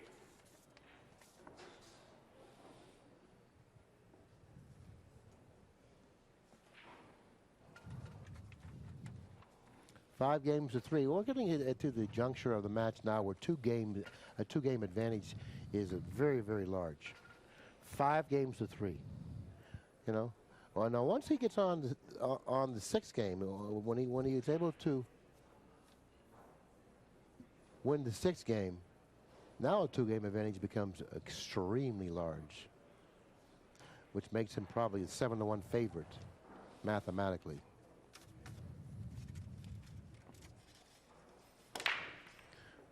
Broke the balls extremely well, opening up the balls quite nicely. See, he's been hitting the ball very solid with the right velocity. Look at this break again. Okay, this is 4 or 5 times he's made at least 3 balls on the break. He made 4 balls. Made 4 balls on the break, 2 of each color. Low balls are a distinct advantage in this particular layout. Well, what about the 7? Well, he's got the 6 to free up the 7. Yeah, but Low why couldn't he make a shot right now and shoot a ball into the 7 and make the 11? Well, that would be great if he could do that. Is he shooting the 6 off the 11? He's doing something. Good shot. Look at that shot. Okay, now he wants to save the 2 for the key ball, obviously. Look at this. He played perfect. He's on the 7. I doubt that he can make the 1. He may be forced to shoot the 2 here. It's just hard to tell where he's going to come back. He probably will have to shoot the 2 prematurely to where we would like to see it as a key ball, because he's got to clear the pocket. Well, no, the 1 ball will be his next ball because the pocket's open enough for him to pocket the well, I 1. couldn't see that from where I'm sitting here, but yeah.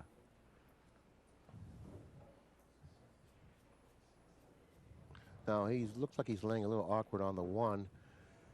He would like to just bump the 4 ball, but I don't think he has the angle to bump it in a position where he can pocket it after he bumps it. Oh, he missed it. Well, he jumped 3 feet that's what there. he tried to do. He tried to create a little bit of a different angle so he could reposition the 4 ball. And in doing so, he took all the concentration away from pocketing the 1 and put it all on manipulating the repositioning layout. the 4. Yeah. And that was a mistake, and that was a big mistake. I got to tell you, I think that the mistake in the first place was going from the 7 to the 1. I think that he could have got easily on the 2, and he could have redirected then and been on top of those balls and got out. We're talking about one of the greatest shot makers really in the world. didn't have a problem there, Tony. You know, he still could have kept the 2 in the position that it was and still ran the balls comfortably. Well, he fell a little short of the mark on the 1. He tried to create a little bit of a different angle, and in doing so, he lost sight of pocketing the 1. Well, that was a big miss, is all I can tell you in this spot against a Johnny Archer caliber player. Absolutely. They're gonna. He might find out why they call him the Scorpion here in a minute. Well, he's got to shoot. He's got to save the 10 ball, I think, for his key ball. He's got to eliminate the 12 from the table. He could shoot the 15, and he could bump the 13 to the bottom cushion here. So he's looking to draw past the 13. Where he doesn't understand, he could bump the 13 to the bottom cushion here. See, he tried to draw past the 13. Well, that was okay, but the 10 ball seems to be a better position ball to play position for the 8 than the 13. And I certainly wouldn't want to play position on the 8 off the 12.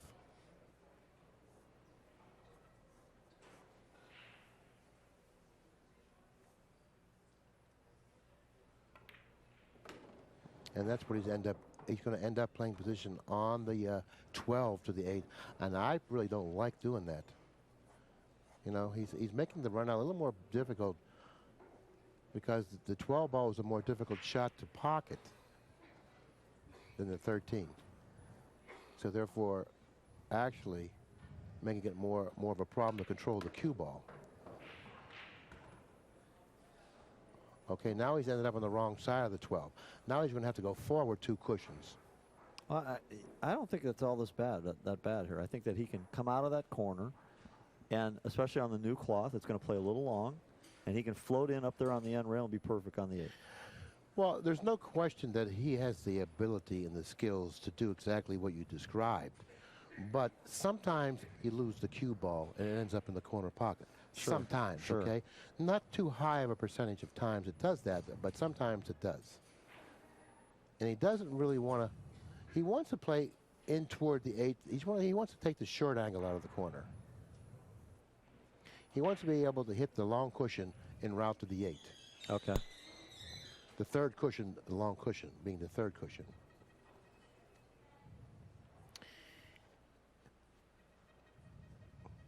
So he's going to have to put a little bit of left-hand English on the cue ball.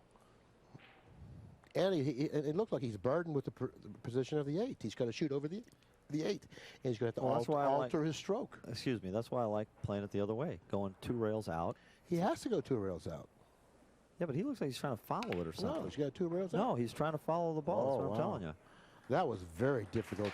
Yeah. I wouldn't have really wanted to pull the trigger on that shot. A lot of traffic there, including the 1. Including your corner pocket. But he made a great shot, by the way. Great shot. I'll tell you what, I'm really getting accustomed to this new 8-ball look.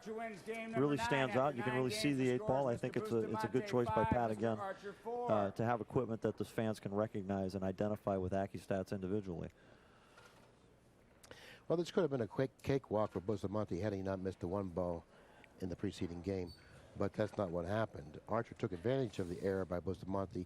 He's clawed his way back into this match, trailing by 1 game, 5 games to 4, and has the advantage of breaking the balls in game number 10.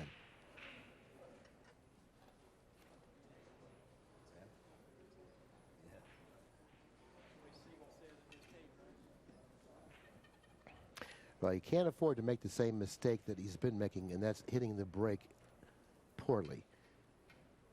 No, the break shot has cost him at least 2 games in this match. I find it interesting he's going back to the same position. Now, he just adjusted it slightly, so we'll see. The problem doesn't seem to be where the cue ball is, it's where he's striking the 1 ball. He hit that one better. Full. Yeah. He struck the break much better. Let's take a look at the position of the 8. It's down this end of the table. Right here. That's it. Low ball here. Okay, but high ball, high ball, high ball. Difficult to play position for the 5 ball. Now a decision has to be made. What balls do you take? On the other end of the table, the 2 ball blocks the pocket for the 15. That's correct. So therefore, high balls are a tough ball to deal with. I think low balls. Actually, the 11 ball up there, Billy. The 11 ball blocks. Yeah. 2 ball blocks the pocket for the 11 ball, right.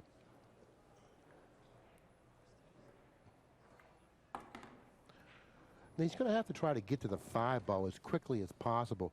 And in the meantime, his first shot, he played himself out of line. He wanted to attain a shot on the 7, but he wasn't able to do that.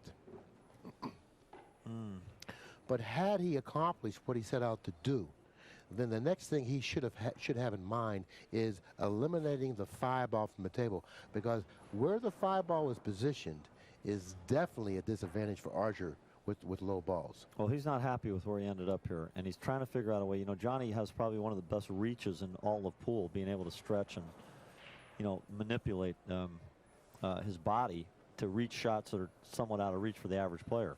But even he's not happy with his position there, that he, you know, is going to elect not to shoot that ball. Well, if he shoots the 6, that's a difficult shot. He's going to have to elevate somewhat over the 7. He's going to deal with the 13, and then he's going to, you know, he's going to be accurate in doing all those things that he has. Well, you know, it looks like he's kind of peeking at the 3 ball to see if he can see the edge of the 3 ball. If he could cut the edge of the 3 ball thin enough, but no, he's going for the 6. A lot of deterrents out there. He's got the 13 to deal with. He's got to shoot over the 7. He's going to have a lot of things on his mind all along trying to execute this difficult shot on the 6.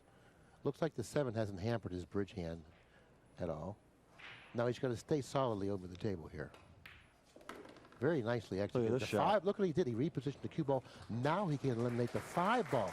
A very problematic ball here, the 5 ball. Well, I think you see good players when they know they're going to have trouble with something. I used to watch Keith McCready play 8 ball. He was a very effective 8 ball player. He would go to trouble immediately and try and eliminate it. Providing that if he was successful in eliminating the problem ball, the rest of the layout would play rather routinely. Exactly. Okay, he would probably fare better playing 4-3-7. But maybe not so. But 4-7-3 seems to be a little bit better laid out than I thought. Well, the position where the cue ball is now is what's dictating that. In other words, the cue ball was in a position where he had to go to the 7. It would have been crazy trying to stop the ball or go all the way up the table and come back around. The only problem he has here is if he ends up on the angle on the 3 where he has to deal with the 13 and 9. Well, he's got speed is the issue here. If he's going to have to speed this ball perfectly to get the angle he needs to get on the 8. You know, he's got a pretty good angle. He would like to go in between the 13 and the cushion, but he doesn't have that angle. Looks like he has to go in between the 13 and the 9. Okay, looks like he's going to have to pocket the 3 and send the cue ball in between the 13 and 9. If he brushes the 9, he may brush it toward the Plus, the he's 8 going to have to lag it perfect. Here it is. He lagged it just right. Exactly. And he ended up ideally on the 3 to reposition the cue ball for the 8. And he's tied up this match 5 games apiece. Yeah, this is a tremendous comeback. I think Francisco, when he looks back, he's got the one shot, the one ball that really turned this match against him. Oh, yeah, it could have been very easily 6-3 had he not missed the 1 That's ball. correct. We're talking big momentum here. Oh, big momentum, yeah. And you know, a 3-game lead at 6-3 is just about insurmountable when you're talking about rotating the break. You know, that last shot, you know, for the viewers at home, if they're viewing this tape and they go back and look at that shot from the 3 ball, you know, where you pointed out he went through, I'd like to re-emphasize again. You look at where Johnny's striking the cue ball. It's that little bit below center with that flat stroke, and it gives you that really good control. And that's a shot to work on if you're trying to improve your game. Yeah, these players have all the strokes. All the strokes. And if you want to be a champion, you're going to have to use all the strokes at one time or another. They're going to come up. You have to have all the shots in your repertoire. Okay, open table. This time he's pocketed 3, 6, 9. Once again, 4 balls on the break. No, this guy breaks the balls. You watch how low he's cueing the ball and how accurately he strikes it with that power. I mean, this is unbelievable talent. Well, I tell you, either low or high balls are fairly easy to negotiate from the position that he's left himself in.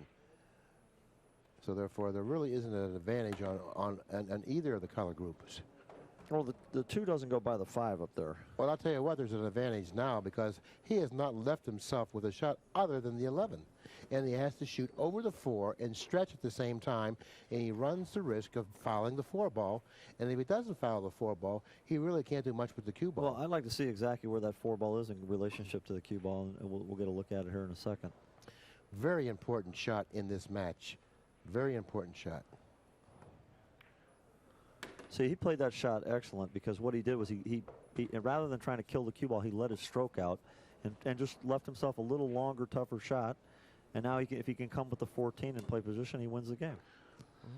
And he has to hit this cleanly because he's going to hit it with the speed that if he doesn't hit it cleanly, the pocket's not going to accept the ball. Good point.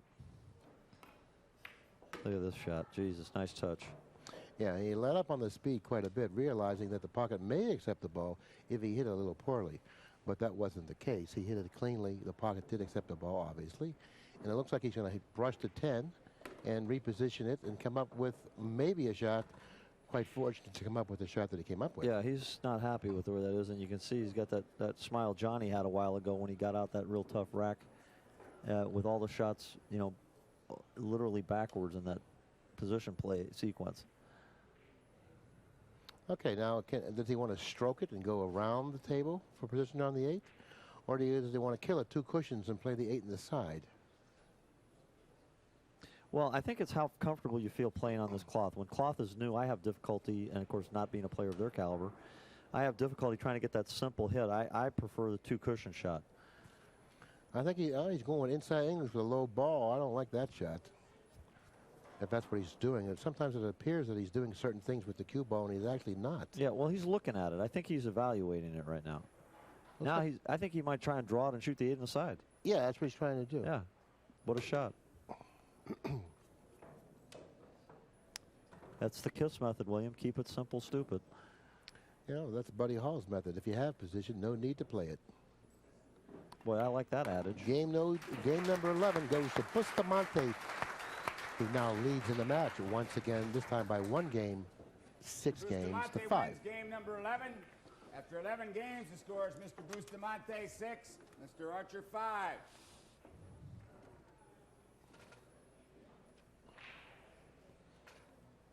Bustamante made that one big mistake, the 1 ball, even though he has the lead in the match 6 games to 5. This match could have been a much more of a cakewalk, much more simple than the position that he's in with now and has to deal with. He could have been a 7-8 to 1 favorite had he pocketed the 1. Now he may be only a 2 to 1 favorite.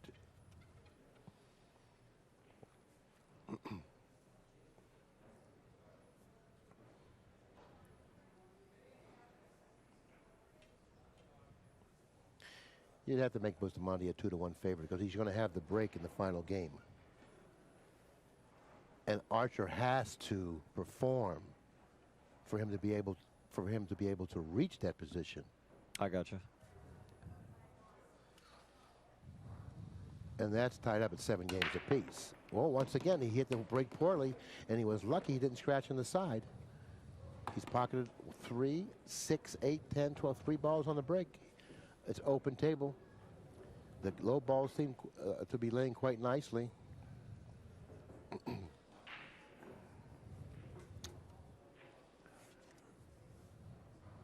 The high balls are laying nicely as well, except for the 15 ball. The 6 ball is a little bit of a problem ball for the low balls. You know, a good way to play this rack would be 3, 7, 6, 1, 5. I don't know, 13 ball creates a problem that way. 13 ball is a bad ball for Archer if he opts to go with the low balls. Had the 13 ball been positioned another 6 inches or 3 inches even further down toward the end of the table, then he could shoot 3, 7, 6, 1, 5, 2.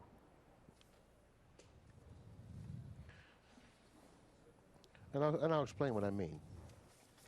Had the 13 ball been here, where all you would have to do is pocket the 1 and stay here for the 5, and then shoot the 2, he could shoot 3, 7, 6, 1, and finish the run out like that. I gotcha. But now, maybe he's going to shoot the 3, and he's going to try to eliminate the 2 next, I believe. He's going toward. It looks like what he's trying to do is he's trying to shoot the 3 and drag the cue ball this way, down the table this way. Okay. You know, trying to get a shot on the 5 straight in and shoot the 2 and deal with it from there. How's he going to strike the 3 ball to accomplish that? Okay, now part of the things he can do, let me borrow your telestrator, excuse me, for a second here.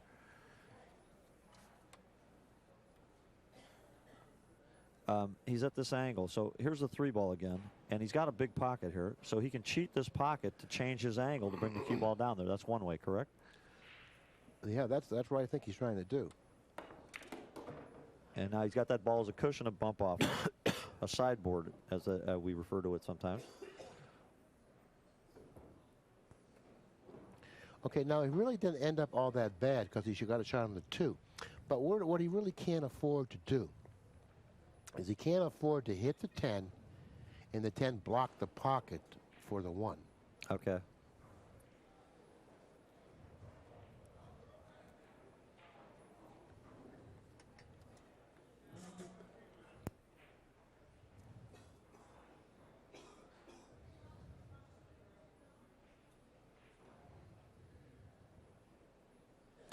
What I like the way Johnny approaches aiming at the balls, he's always going over and locking the angle in.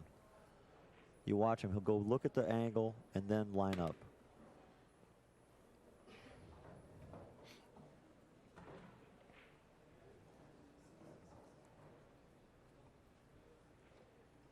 He wants to shoot the 5 now, but that's not going to be an easy shot to execute and come up with another shot. I mean, come up with a shot on the 1. He wants to get rid of the 1. He wants to shoot the 5. I like shooting the 1 and coming back across. The ball is at a natural angle to lag back and forth and run into the 15, and now boom, you're 7-6, you're out.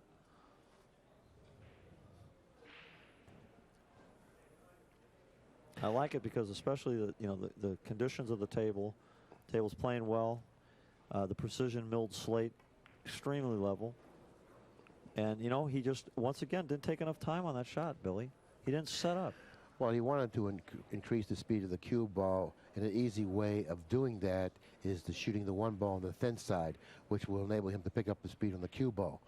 But he hit it too much on the thin side, and he overcut it. Okay. But if he would have realized that all he had to do was go cross table 1.5 times, playing position for the 5 in the same corner, but staying high on the 5.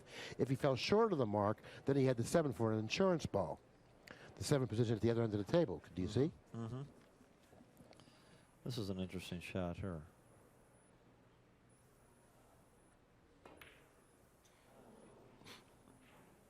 He has not stayed down on a ball right since he missed that one ball.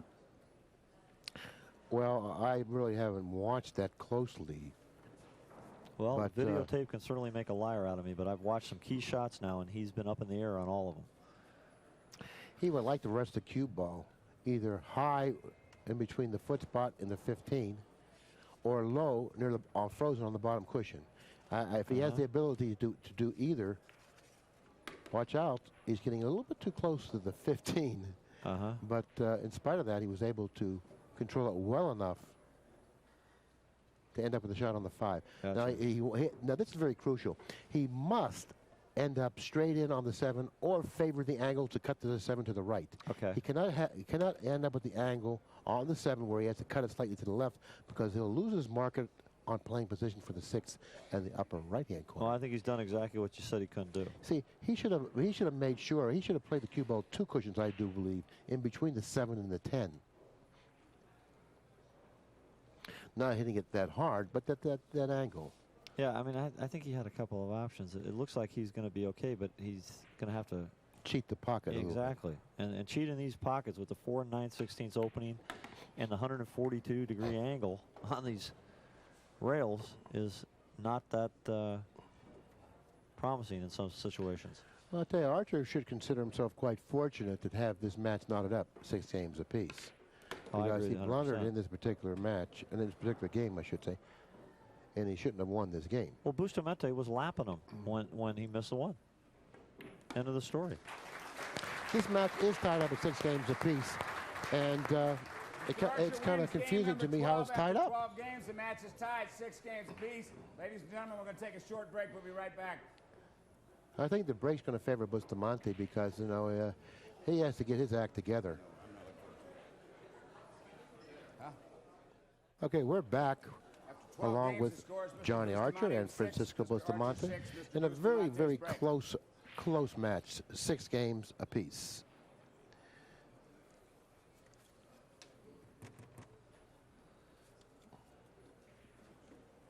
Well, I think there's been 2 key shots in this match, Billy. There was a miss on the one ball that was key by Francisco. I don't recall the game number. There was also a shot that Johnny fouled on where he actually fouled the ball in. And, you know, put him in the soup at the beginning. Look at this Look shot. at the position of the 8 ball. Can we get a close-up on the 8 ball in the side pocket? Wow. Now, had he pocketed the 8 in the side, he would have won the game. But look where the 8 ended up. I mean, it's really deeply positioned in that side pocket. It's amazing it hasn't fallen in, and it still may fall in. William, what's the rule if that ball falls in now? They reposition it where it fell from. Okay. I think after the balls settle, 5 seconds. 5-second rule? And then if anything falls in after they settle for 5 seconds, it has to be repositioned in the position that it fell from. Okay. A veritable storehouse of information you are.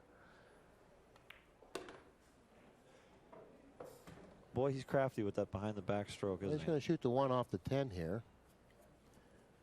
And he's going to eliminate the 10 from that position of the table. And he's going to do it from behind his back. And play position at the same time. He's going to have to shoot it hard enough for the 10 to leave that area.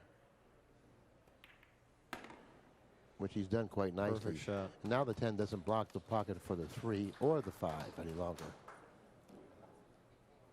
So what do you do here? You shoot the 5, come down on the 4 now?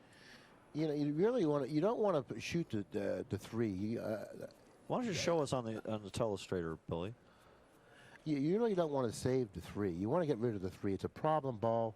It does go in the lower left-hand corner, You know, but you want to try to get rid of the 3 now. And you really can't run the risk in trying to go into the 3 because you run the risk of pocketing the 8. Yeah, the 3 goes in either corner, actually, from here. If he can softly roll the 5 in, Shoot and 3 straight down. Yeah, and keep the angle on the 3, like well, he'll do that. Doing something different here. Okay, now he's got to, I think that the correct way of playing this would be 2 cushions like this here. 1, 2 cushions in this way. Uh-huh. I think that would be the correct way. Now, I don't particularly care for what he's done here. See, now he can't really get a shot on the 3. Oh, I think he's going to get away with it. He's on the 4 in a straight enough angle that he's going to be able to draw into the position here. But Okay. it's certainly not a big margin for error shot. He has to be careful he doesn't draw into the 15 and get behind the 15. Or touch one of those balls that he's jacked up over. Or Well, this touch might the make the 8. 8. Holy moly. How do you like that shot, sports fans? I don't know if that was his intention, but I think he overdrew the ball. Oh, he's going to cash. Well, he certainly is. He's going to find himself on the hill, 7-6. And it's Johnny's with Archer's breaking the ball. Right? Yeah. Right. And like I said, Archer's going to have to perform to get to the hill position. Mr. Bustamante wins game number 13. After 13 games, the score is Mr. Bustamante 7, Mr. Archer 6. This is a race to 8.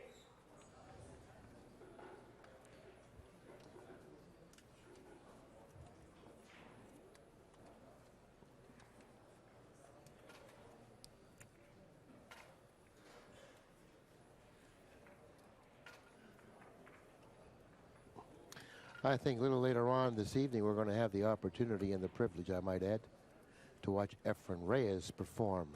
And in my opinion, Reyes, and I really haven't seen really the old-time players play 8-ball. But in my opinion, Efren Reyes is without a doubt the best 8-ball player on the planet today. And for that matter, the best 8-ball player possibly that's ever played the game. Well, it's an interesting matchup because I think if you look at the field, you got to figure that Troy Frank is probably the biggest underdog in the field, and he's playing the toughest player. Well, Troy Frank is a very, very capable player, or else he wouldn't be in this tournament. And, you know, he may not be as spectacular a player as the other players in the tournament, and surely not as spectacular as Reyes, but he just seems to get the job done. He's open table. Let's take a look. Pocketing 1 ball on the break. Look at the 8-ball first when you evaluate a run out and figure out what color is more beneficial to you. And the way to do that is usually is how many balls are positioned near the 8 where you can drop nicely for the 8. And if there's a problem, it's going to be very beneficial to you to shoot the number of balls, the color balls that are there's more of them around the 8. Like, for instance, around the 8, there's the high balls. There's more high balls around the 8. But the layout really doesn't seem to be that much of a problem. So therefore, the high balls or the low balls would be a close choice. But the 5 ball seems to be positioned rather awkwardly. If you're going to shoot the high balls, I think that I would shoot the 11 now. He's going with the low balls. He should play position maybe for the 5 next. Well, he's looking again. He's taking a double take here. I prefer the high balls in this position.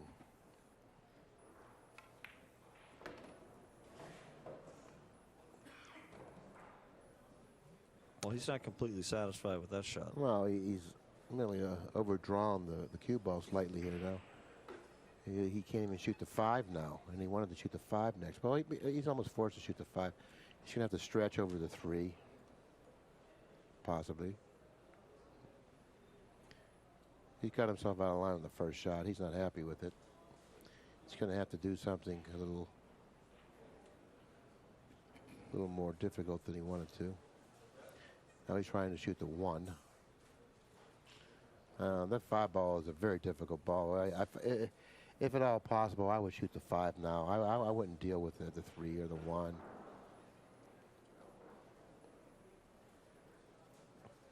Because it's going to be difficult for him to get back shoot the 5. Well, it was a tough stroke over those balls like that. Now what he can do here is shoot the 6, 7, 3, 5, 2. Oh, I see. So playing the 3 in the corner. Well, he could play the 7 in this lower left-hand corner too. If he's got a bad angle on the 6, if he's flat on the 6, he can do that. That's a tight squeeze in that corner from there.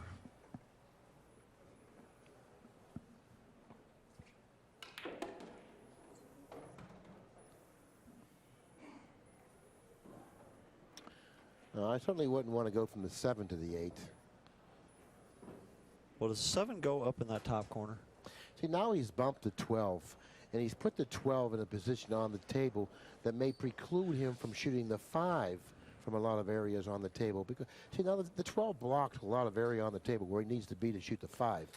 So therefore, he's created a little bit of a problem, more of a problem for himself now by bumping the 12. Well, I think your initial observation was he should have shot the 5 when he was down there. Yeah, sometimes it's very difficult to attain an angle on a ball that's it's not easy, that's not really very accessible. The 5 was a ball that was not as accessible as he wanted it to be, so therefore he should have eliminated it from the table. And it's going to be the ball is going to cost him this game, and if it does, it's going to cost him the match.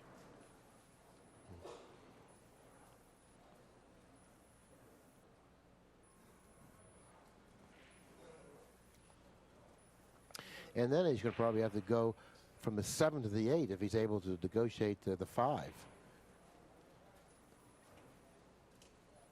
Unless he goes 2, 7, 5.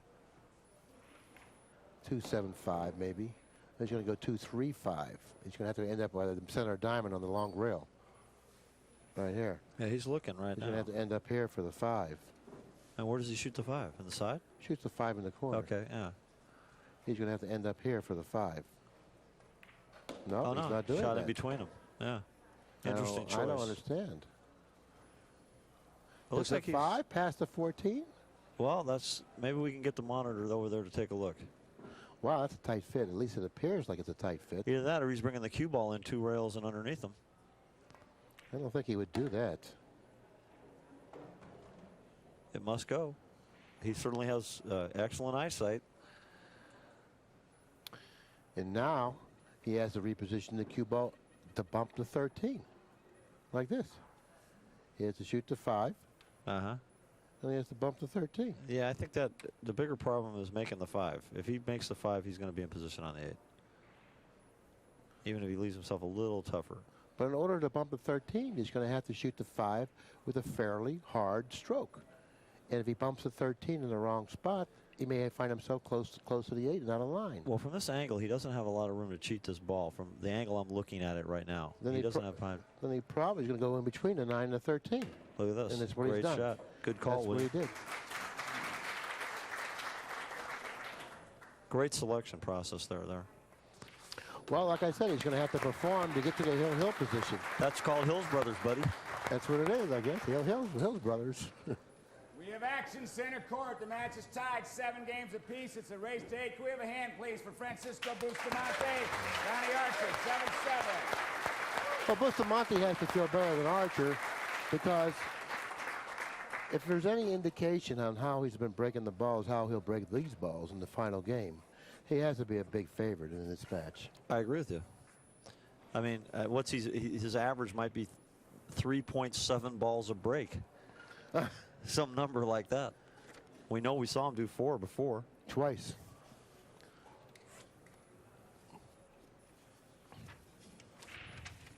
I'd have to say Bustamante has to be a 2-1 favorite to win this match, considering how well he's been breaking the balls. Because if you go back and count how many games he's won on his break, I wouldn't be surprised.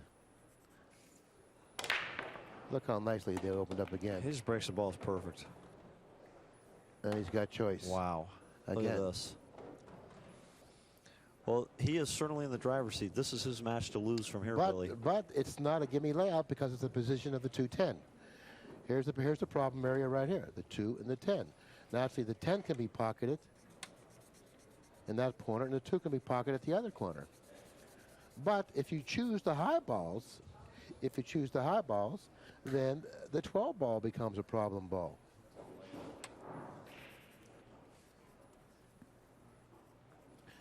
I don't think either player is a favorite to run out from this position, and Bustamante is the one at the table.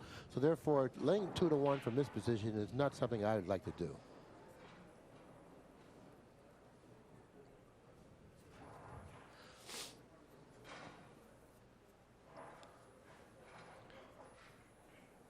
Choosing a color here is going to be difficult, matter of fact. I don't know if the high balls are an advantage here. You know, the low balls may be a better selection. I like the low balls. He can get position where he can follow the 5 ball over, the 1 ball over. That becomes his key ball, and shoot the 8 in the other corner. This was the key shot. This is a good shot because now he's trying to go into the 2, saving the 7 as an insurance ball. Exactly. Okay. Now, if he goes into the 2 and he doesn't come up with a shot on the 2, he can always come up with a shot on the 7. But he has an option there. He can play position for the 2, which is, you know, kind of a delicate shot to shoot. Absolutely. Because playing position for the 2, he doesn't have much margin for error. I like going into the 2.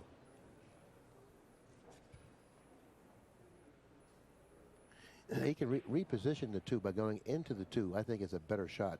And he doesn't have to hit it hard either. He missed the 2. And oh, my goodness, how did he beat that scratch? You know, it's hard for him to miss that 2 because even if he goes into the 10, that'll suffice.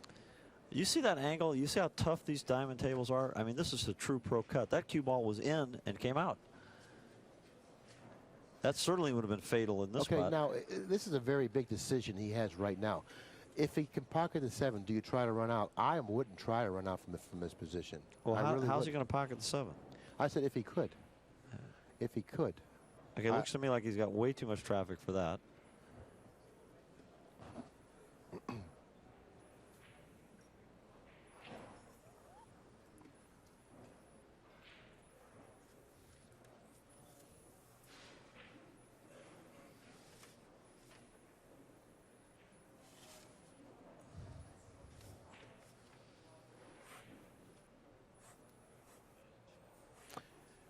You know, let's take a look at this shot that he just shot. You know, it was absolutely imperative that he goes into either the 10 or the 2 here, and he hit the wrong side.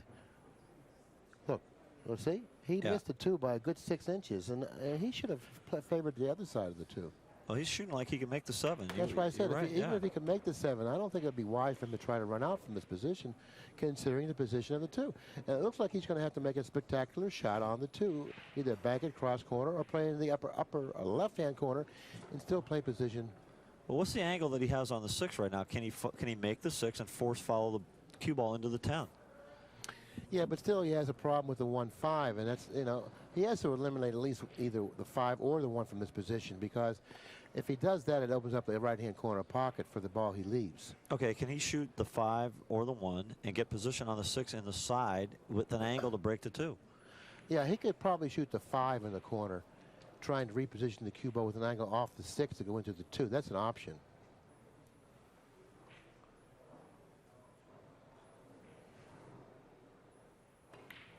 Oh, look at this shot. What a touch. Oh, my God, what a shot. Give him a break here. Well, he's going to have to bank the 2. Got to bank the 2, but he's still swinging. He's going to have to bank the 2. It looks like he's lying pretty good on the bank on the 2 here. Now, keep in mind, even if he doesn't pocket the bank on the 2, Archer really, in my opinion, may not be a favorite to run out from there, considering the position of the 12. The 12's tough. I can't see exactly how far the 8 ball is off the rail from this position.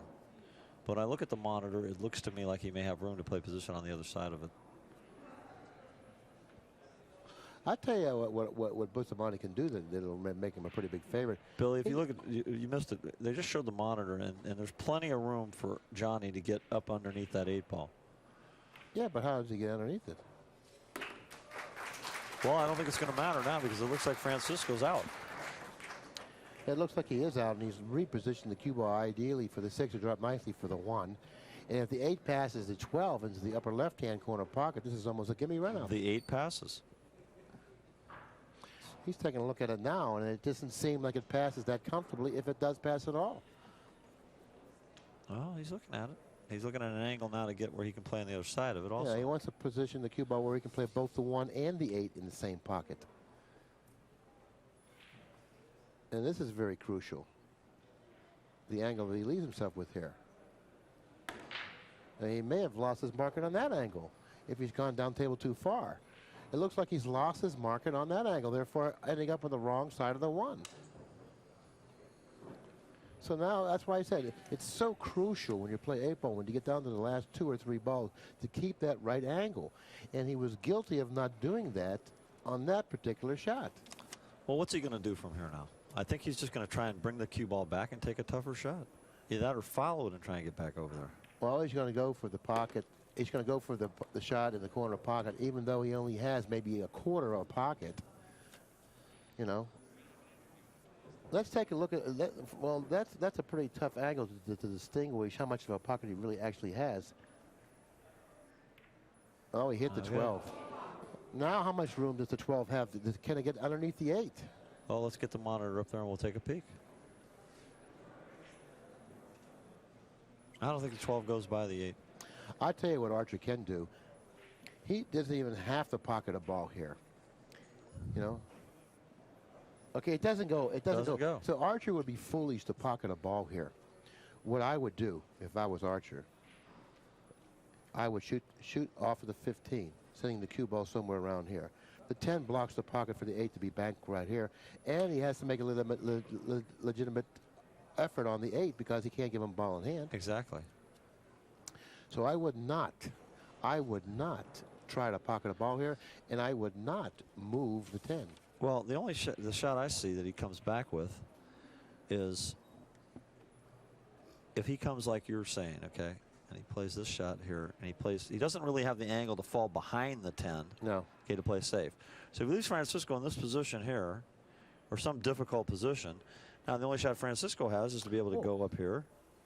Well, I got a better shot. I got a better shot. Why don't he do this? Why don't he bump the 8 into the 10? That's what I was saying. In other words, that leaves him with that shot, bump the 8 and 10. You're saying have Johnny bump the 8 and 10? He can't bump Johnny bump the 8 into the 12. Oh, and give him ball in hand. Right, give him ball in hand. Great. Give him ball in hand. Great idea. You know what I mean? That's called. What can he do with ball in hand? They got a name for that. It's called dirty pull. What can he do if he gives him ball in hand now? Bumps the 8 into the 12. He cannot possibly make the 8. And then Johnny can end up with an angle on the 14 or the 15 or any of those balls to go into those balls. To break them out. Or he can reposition one of those balls on his next shot to go into those balls. No. Or he doesn't have to do anything because he's going to get ball in hand. Yeah, because he can put Francisco down at this end of the table. This is totally wrong. He should have repositioned the 8 into the 12. That would have actually ensured the win for him. I have to agree with you. I don't see how it was possible for Bustamante to win this game if Archer would have gently pushed the 8 into the 12, eliminating all pockets to pocket the 8. What good would ball in hand do Bustamante? It wouldn't do him any good. And then all Archer would have to do is reposition the balls, or he wouldn't even have to do that. Well, the ball in hand would have helped him because the 10 was blocking it. I mean, you looked at the position, you're absolutely right. There's nothing Bustamante could have done. No. See, now Archer's making a contest out of it by shooting. Well, Johnny's confident that he could get an angle to break the balls out. But you know something else that could happen. Let's say he gets on the 14. He might come off the 12 and make the 8 in the corner. Well, to tell the truth, Johnny didn't realize that the shot of bumping the 8 into the 12 was available. He didn't think under those terms. Well, I'm going to make a note for you to ask him that question when you interview him. Well, you know, if he would have thought under those terms, it's not even close. The decision is quite crystal, you know. Now he has to do something extra with the cue ball.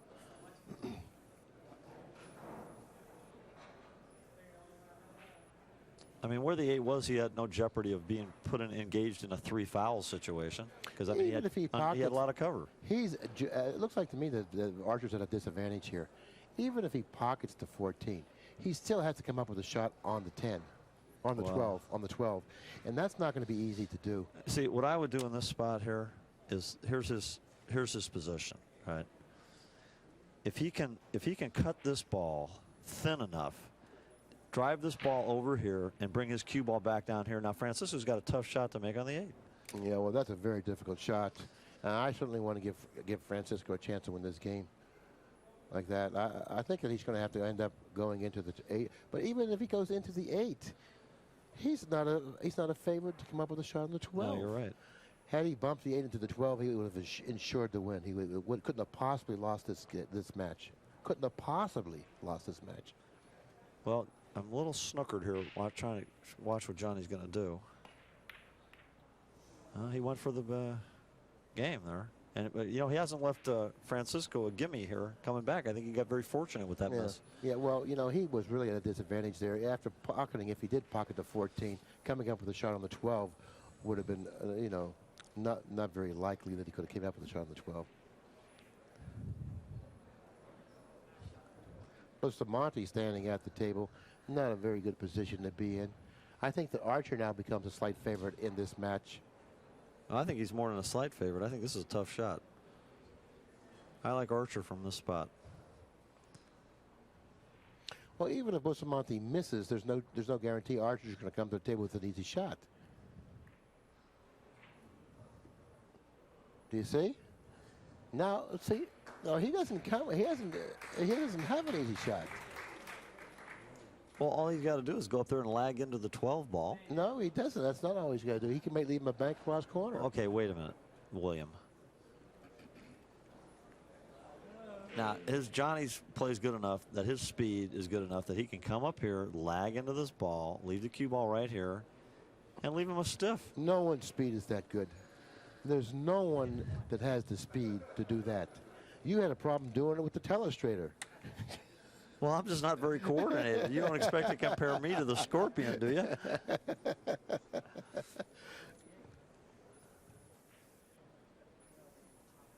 Bustamante made an excellent shot, repositioning the cue ball in an area on the table where it was virtually impossible for him to pocket the 14 and play position on the 12. Repositioning the 8 ball in the position that it ended up in was just a plus, making it even more difficult for Archer to negotiate this position.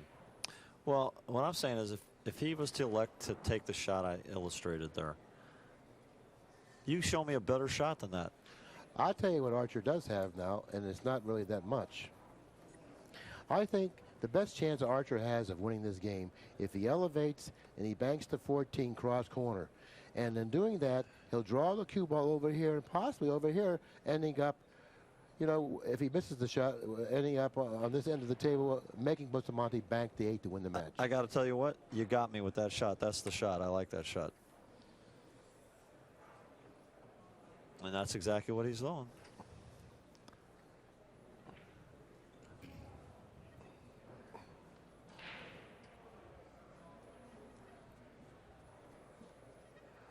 If he's able to pocket the bank cross corner, he should be in line to pocket the 12 and then win the match in that fashion. Well, I think the thing if he misses the bank cross corner, one bad thing can happen to him. Double kiss. That the 14 kisses the cue ball off that third cushion. Okay, and that's really there because the timing of that shot seems to be laying just about perfectly. Well, I like your selection. I like the fact that he, you know, can come with a shot to win the game, which is aggressive, you know. But I'm still looking at this shot and I'm saying to myself, you know what? The new cloth, the tough table, lag the ball into the 12 is my call. No, that shot is much too difficult of a shot to execute, and you don't give yourself a chance to win. Well, that's a good point. With the shot. He's giving himself a chance to win. Banking the 14 cross corner is a less difficult shot than lagging it onto the 12. And if you execute the bank well enough to pocket it, you win. You can snap draw the win. There's no win with the lag. No, I see the loss. I see the shot you're demonstrating. I mean, what you're talking about, he's going to snap draw this ball and kill the cue ball on the end rail. Yeah, that's the shot that he's forced to shoot, and that looks like it's the only shot that he has. If he gets the cue ball at this time to win the match with. If he gets the cue ball in the proper position, the only jeopardy is if he misses the ball and possibly double kisses, or he misses the ball, it goes around the table, and he leaves Francisco a bank on the 8. Yeah, it looks like he's going to definitely leave Francisco a bank on the 8 if he misses the ball. If he misses the ball, he runs the risk of having the ball that he misses kiss the cue ball in line for Francisco to pocket the 8 very easily into the upper left-hand corner. But at best, if he misses the ball, he's going to give San Francisco a bank on the 8. Well, the thing that makes it really difficult here is that to get the 14 short enough where it's not going to double kiss is really difficult from this angle. Well, you can hit the long rail across corner. He'll lose control of the cue ball. So it's either going to make the bank or he's going to get a double kiss and lose the game. It's going to either win the game or lose the game in this shot. And if he misses the bank, I make him a favor to get the double kiss and leaving Francisco an easy shot on the 8.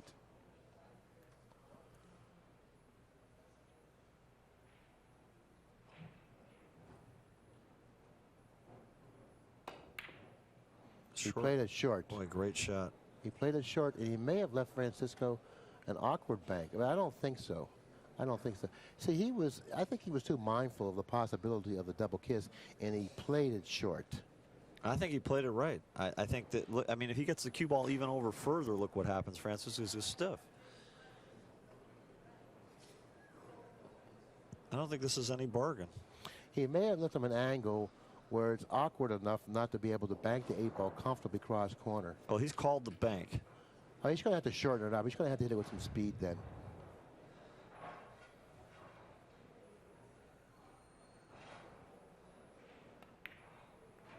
See, he had a short. Luckily, the pocket accepted the shot. Very Great difficult shot. Good speed. Good speed. 8-7. We have a winner. That was really an exciting match. Bustamante, 8-7. Clear a hand for Johnny Archer, please. Once again, Francisco Bustamante.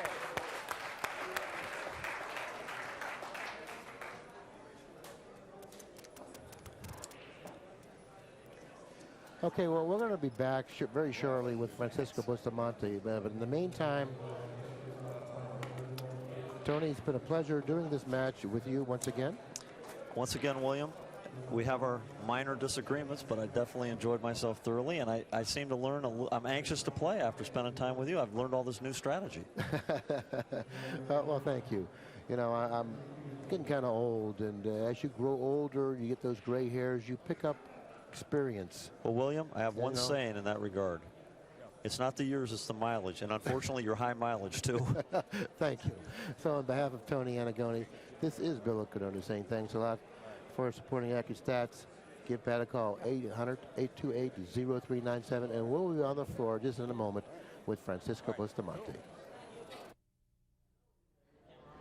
We're here with Francisco Bustamante, the winner of that exciting match with Johnny Archer. Francisco, that was really an action-packed match. It was so exciting, particularly at the end when it came down to the last game.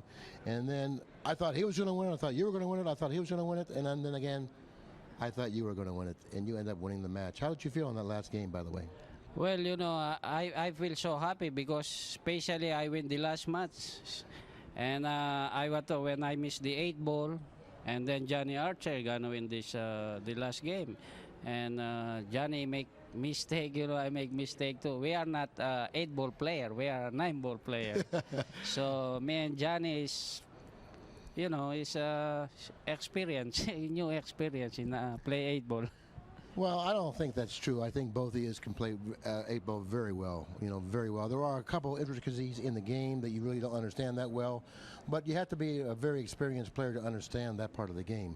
And when you play open break, with your break, playing open break, it certainly simplifies the game of 8 ball, particularly if you can open the balls as well as you've been opening them. And I don't know how many games you won on your break, but I think you only lost 1 game on your break in that match.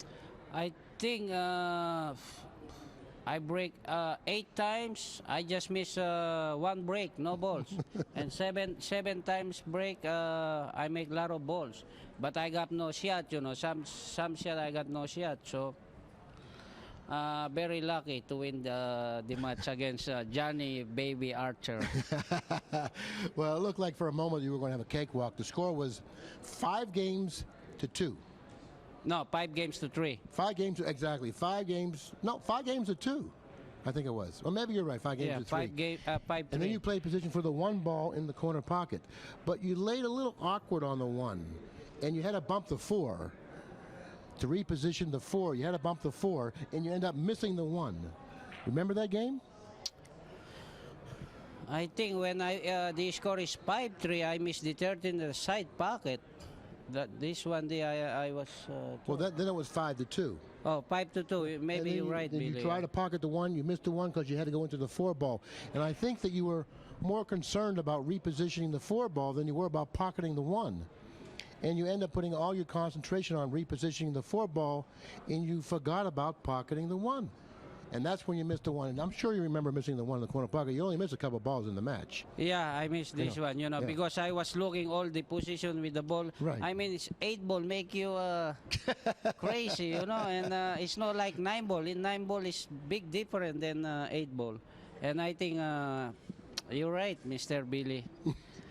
Well, missing a ball in 8-ball, particularly when there's only 3 or 4 or 5 balls left on the table, you don't win too many of those games when that happens.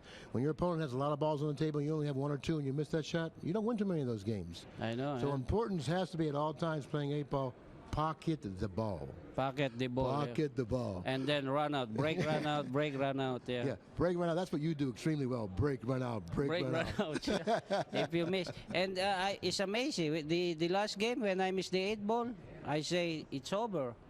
I lost already because he got 4-ball, and I got the 8-ball here, so nobody can win like Very that. difficult for him to lose from that position. Yeah, I know. Yeah, and Very difficult. It's very lucky to me to win this match, and he gave me present for $1,000. Sometimes when you look back at a tournament and you win the first match, in your heart you believe you should have lost, you go on to win the tournament. A lot of times that happens. You say, I was very lucky to win that first match. But after that first match, everything comes much easier to you. Yeah, you're right, You know? Bill. Yeah, sometimes if you're gonna lose, and then you still win the match, and it's a lot of happen to me. Especially you are a pool player too. Good pool player, but now you are too old. I'm too old, right? Well, thank you. Anyways, I hope you go on to win this tournament and win your next match coming up, because I really like the way you play. It's always a pleasure to watch you play. I really enjoy watching you play. I love to, and then especially if I win, I got a capital to play in a poker game. And I like to thank to Pet Fleming and then the Accu-Stats, they and then the people work here, Thank you, and good to see you again. Well, thanks a lot for stopping up and joining us here at Accu-Stats. And like I said before, it's always a pleasure to watch you play, because you're really one spectacular player. Okay, thank you, Mr. Billy Cardone. Thank you, sir. Okay, in behalf of Tony Annigoni, this is Bill Incardona saying thanks a lot for supporting Accu-Stats. Give Pat a call, 1-800-828-0397.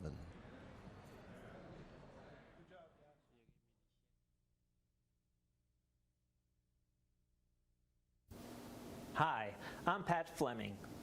On behalf of Accu-Stats, I'd like to take this opportunity to thank all of our loyal customers and supporters. As you may know, Accu-Stats has continually improved its product over the years, and I feel that this series, the Accu-Stats 8-Ball Invitational, is our best yet. At this event, we fell in love with 8-Ball, especially when showcased by the best players in the world. Typically, Accu-Stats videotapes events that other promoters produce. This event was the first ever produced by Accu-Stats. With this in mind, I have to add that we couldn't have promoted, produced, and financed a project like this without significant support from some key companies, to which I'd like to extend my gratitude. First of all, the producer of the LA Expo is Jay Helford. He offered Accu-Stats an exquisite venue, the Hilton Convention Center in Burbank, California, along with its wonderful hotel property and the gracious staff. If you're an amateur 8-ball or 9-ball player, look for next year's ads about the 2002 LA Expo. The playing conditions at our Invitational couldn't have been better. Diamond Billiard Products provided excellent equipment. They showcased their Smart Table, a uniquely designed one-piece slate pool table which has the ability to distinguish the cue ball from the object balls. This is revolutionary. In a pay-per-game situation, all of the balls, including the cue ball, can be of the same size and weight, and the cue ball will always be returned after a scratch. Hank Hayes of Simonis Cloth provided the best billiard cloth known to man, and it's available to everyone. And as mentioned in the commentary, it's the world's oldest billiard company, and they make nothing but cloth for pool tables. If you want a perfect rack, the Sardo Tight Rack is the answer. Accu-Stats uses the rack not only because it gives you a perfectly duplicated rack each time, but it eliminates those times when it's near impossible to get a good rack and forces you to spend minutes for what it takes the Sardo rack seconds. Our advertising copy and our attractive catalog doesn't come out of the sky. David Thompson of Medium Pool manages all of this for Accu-Stats and keeps us in the media. So in closing, I encourage anyone who's looking for billiard equipment and services of the highest order, pay a visit to our supporters and make note of their phone numbers and website addresses as the credits roll. Thank you and good shooting.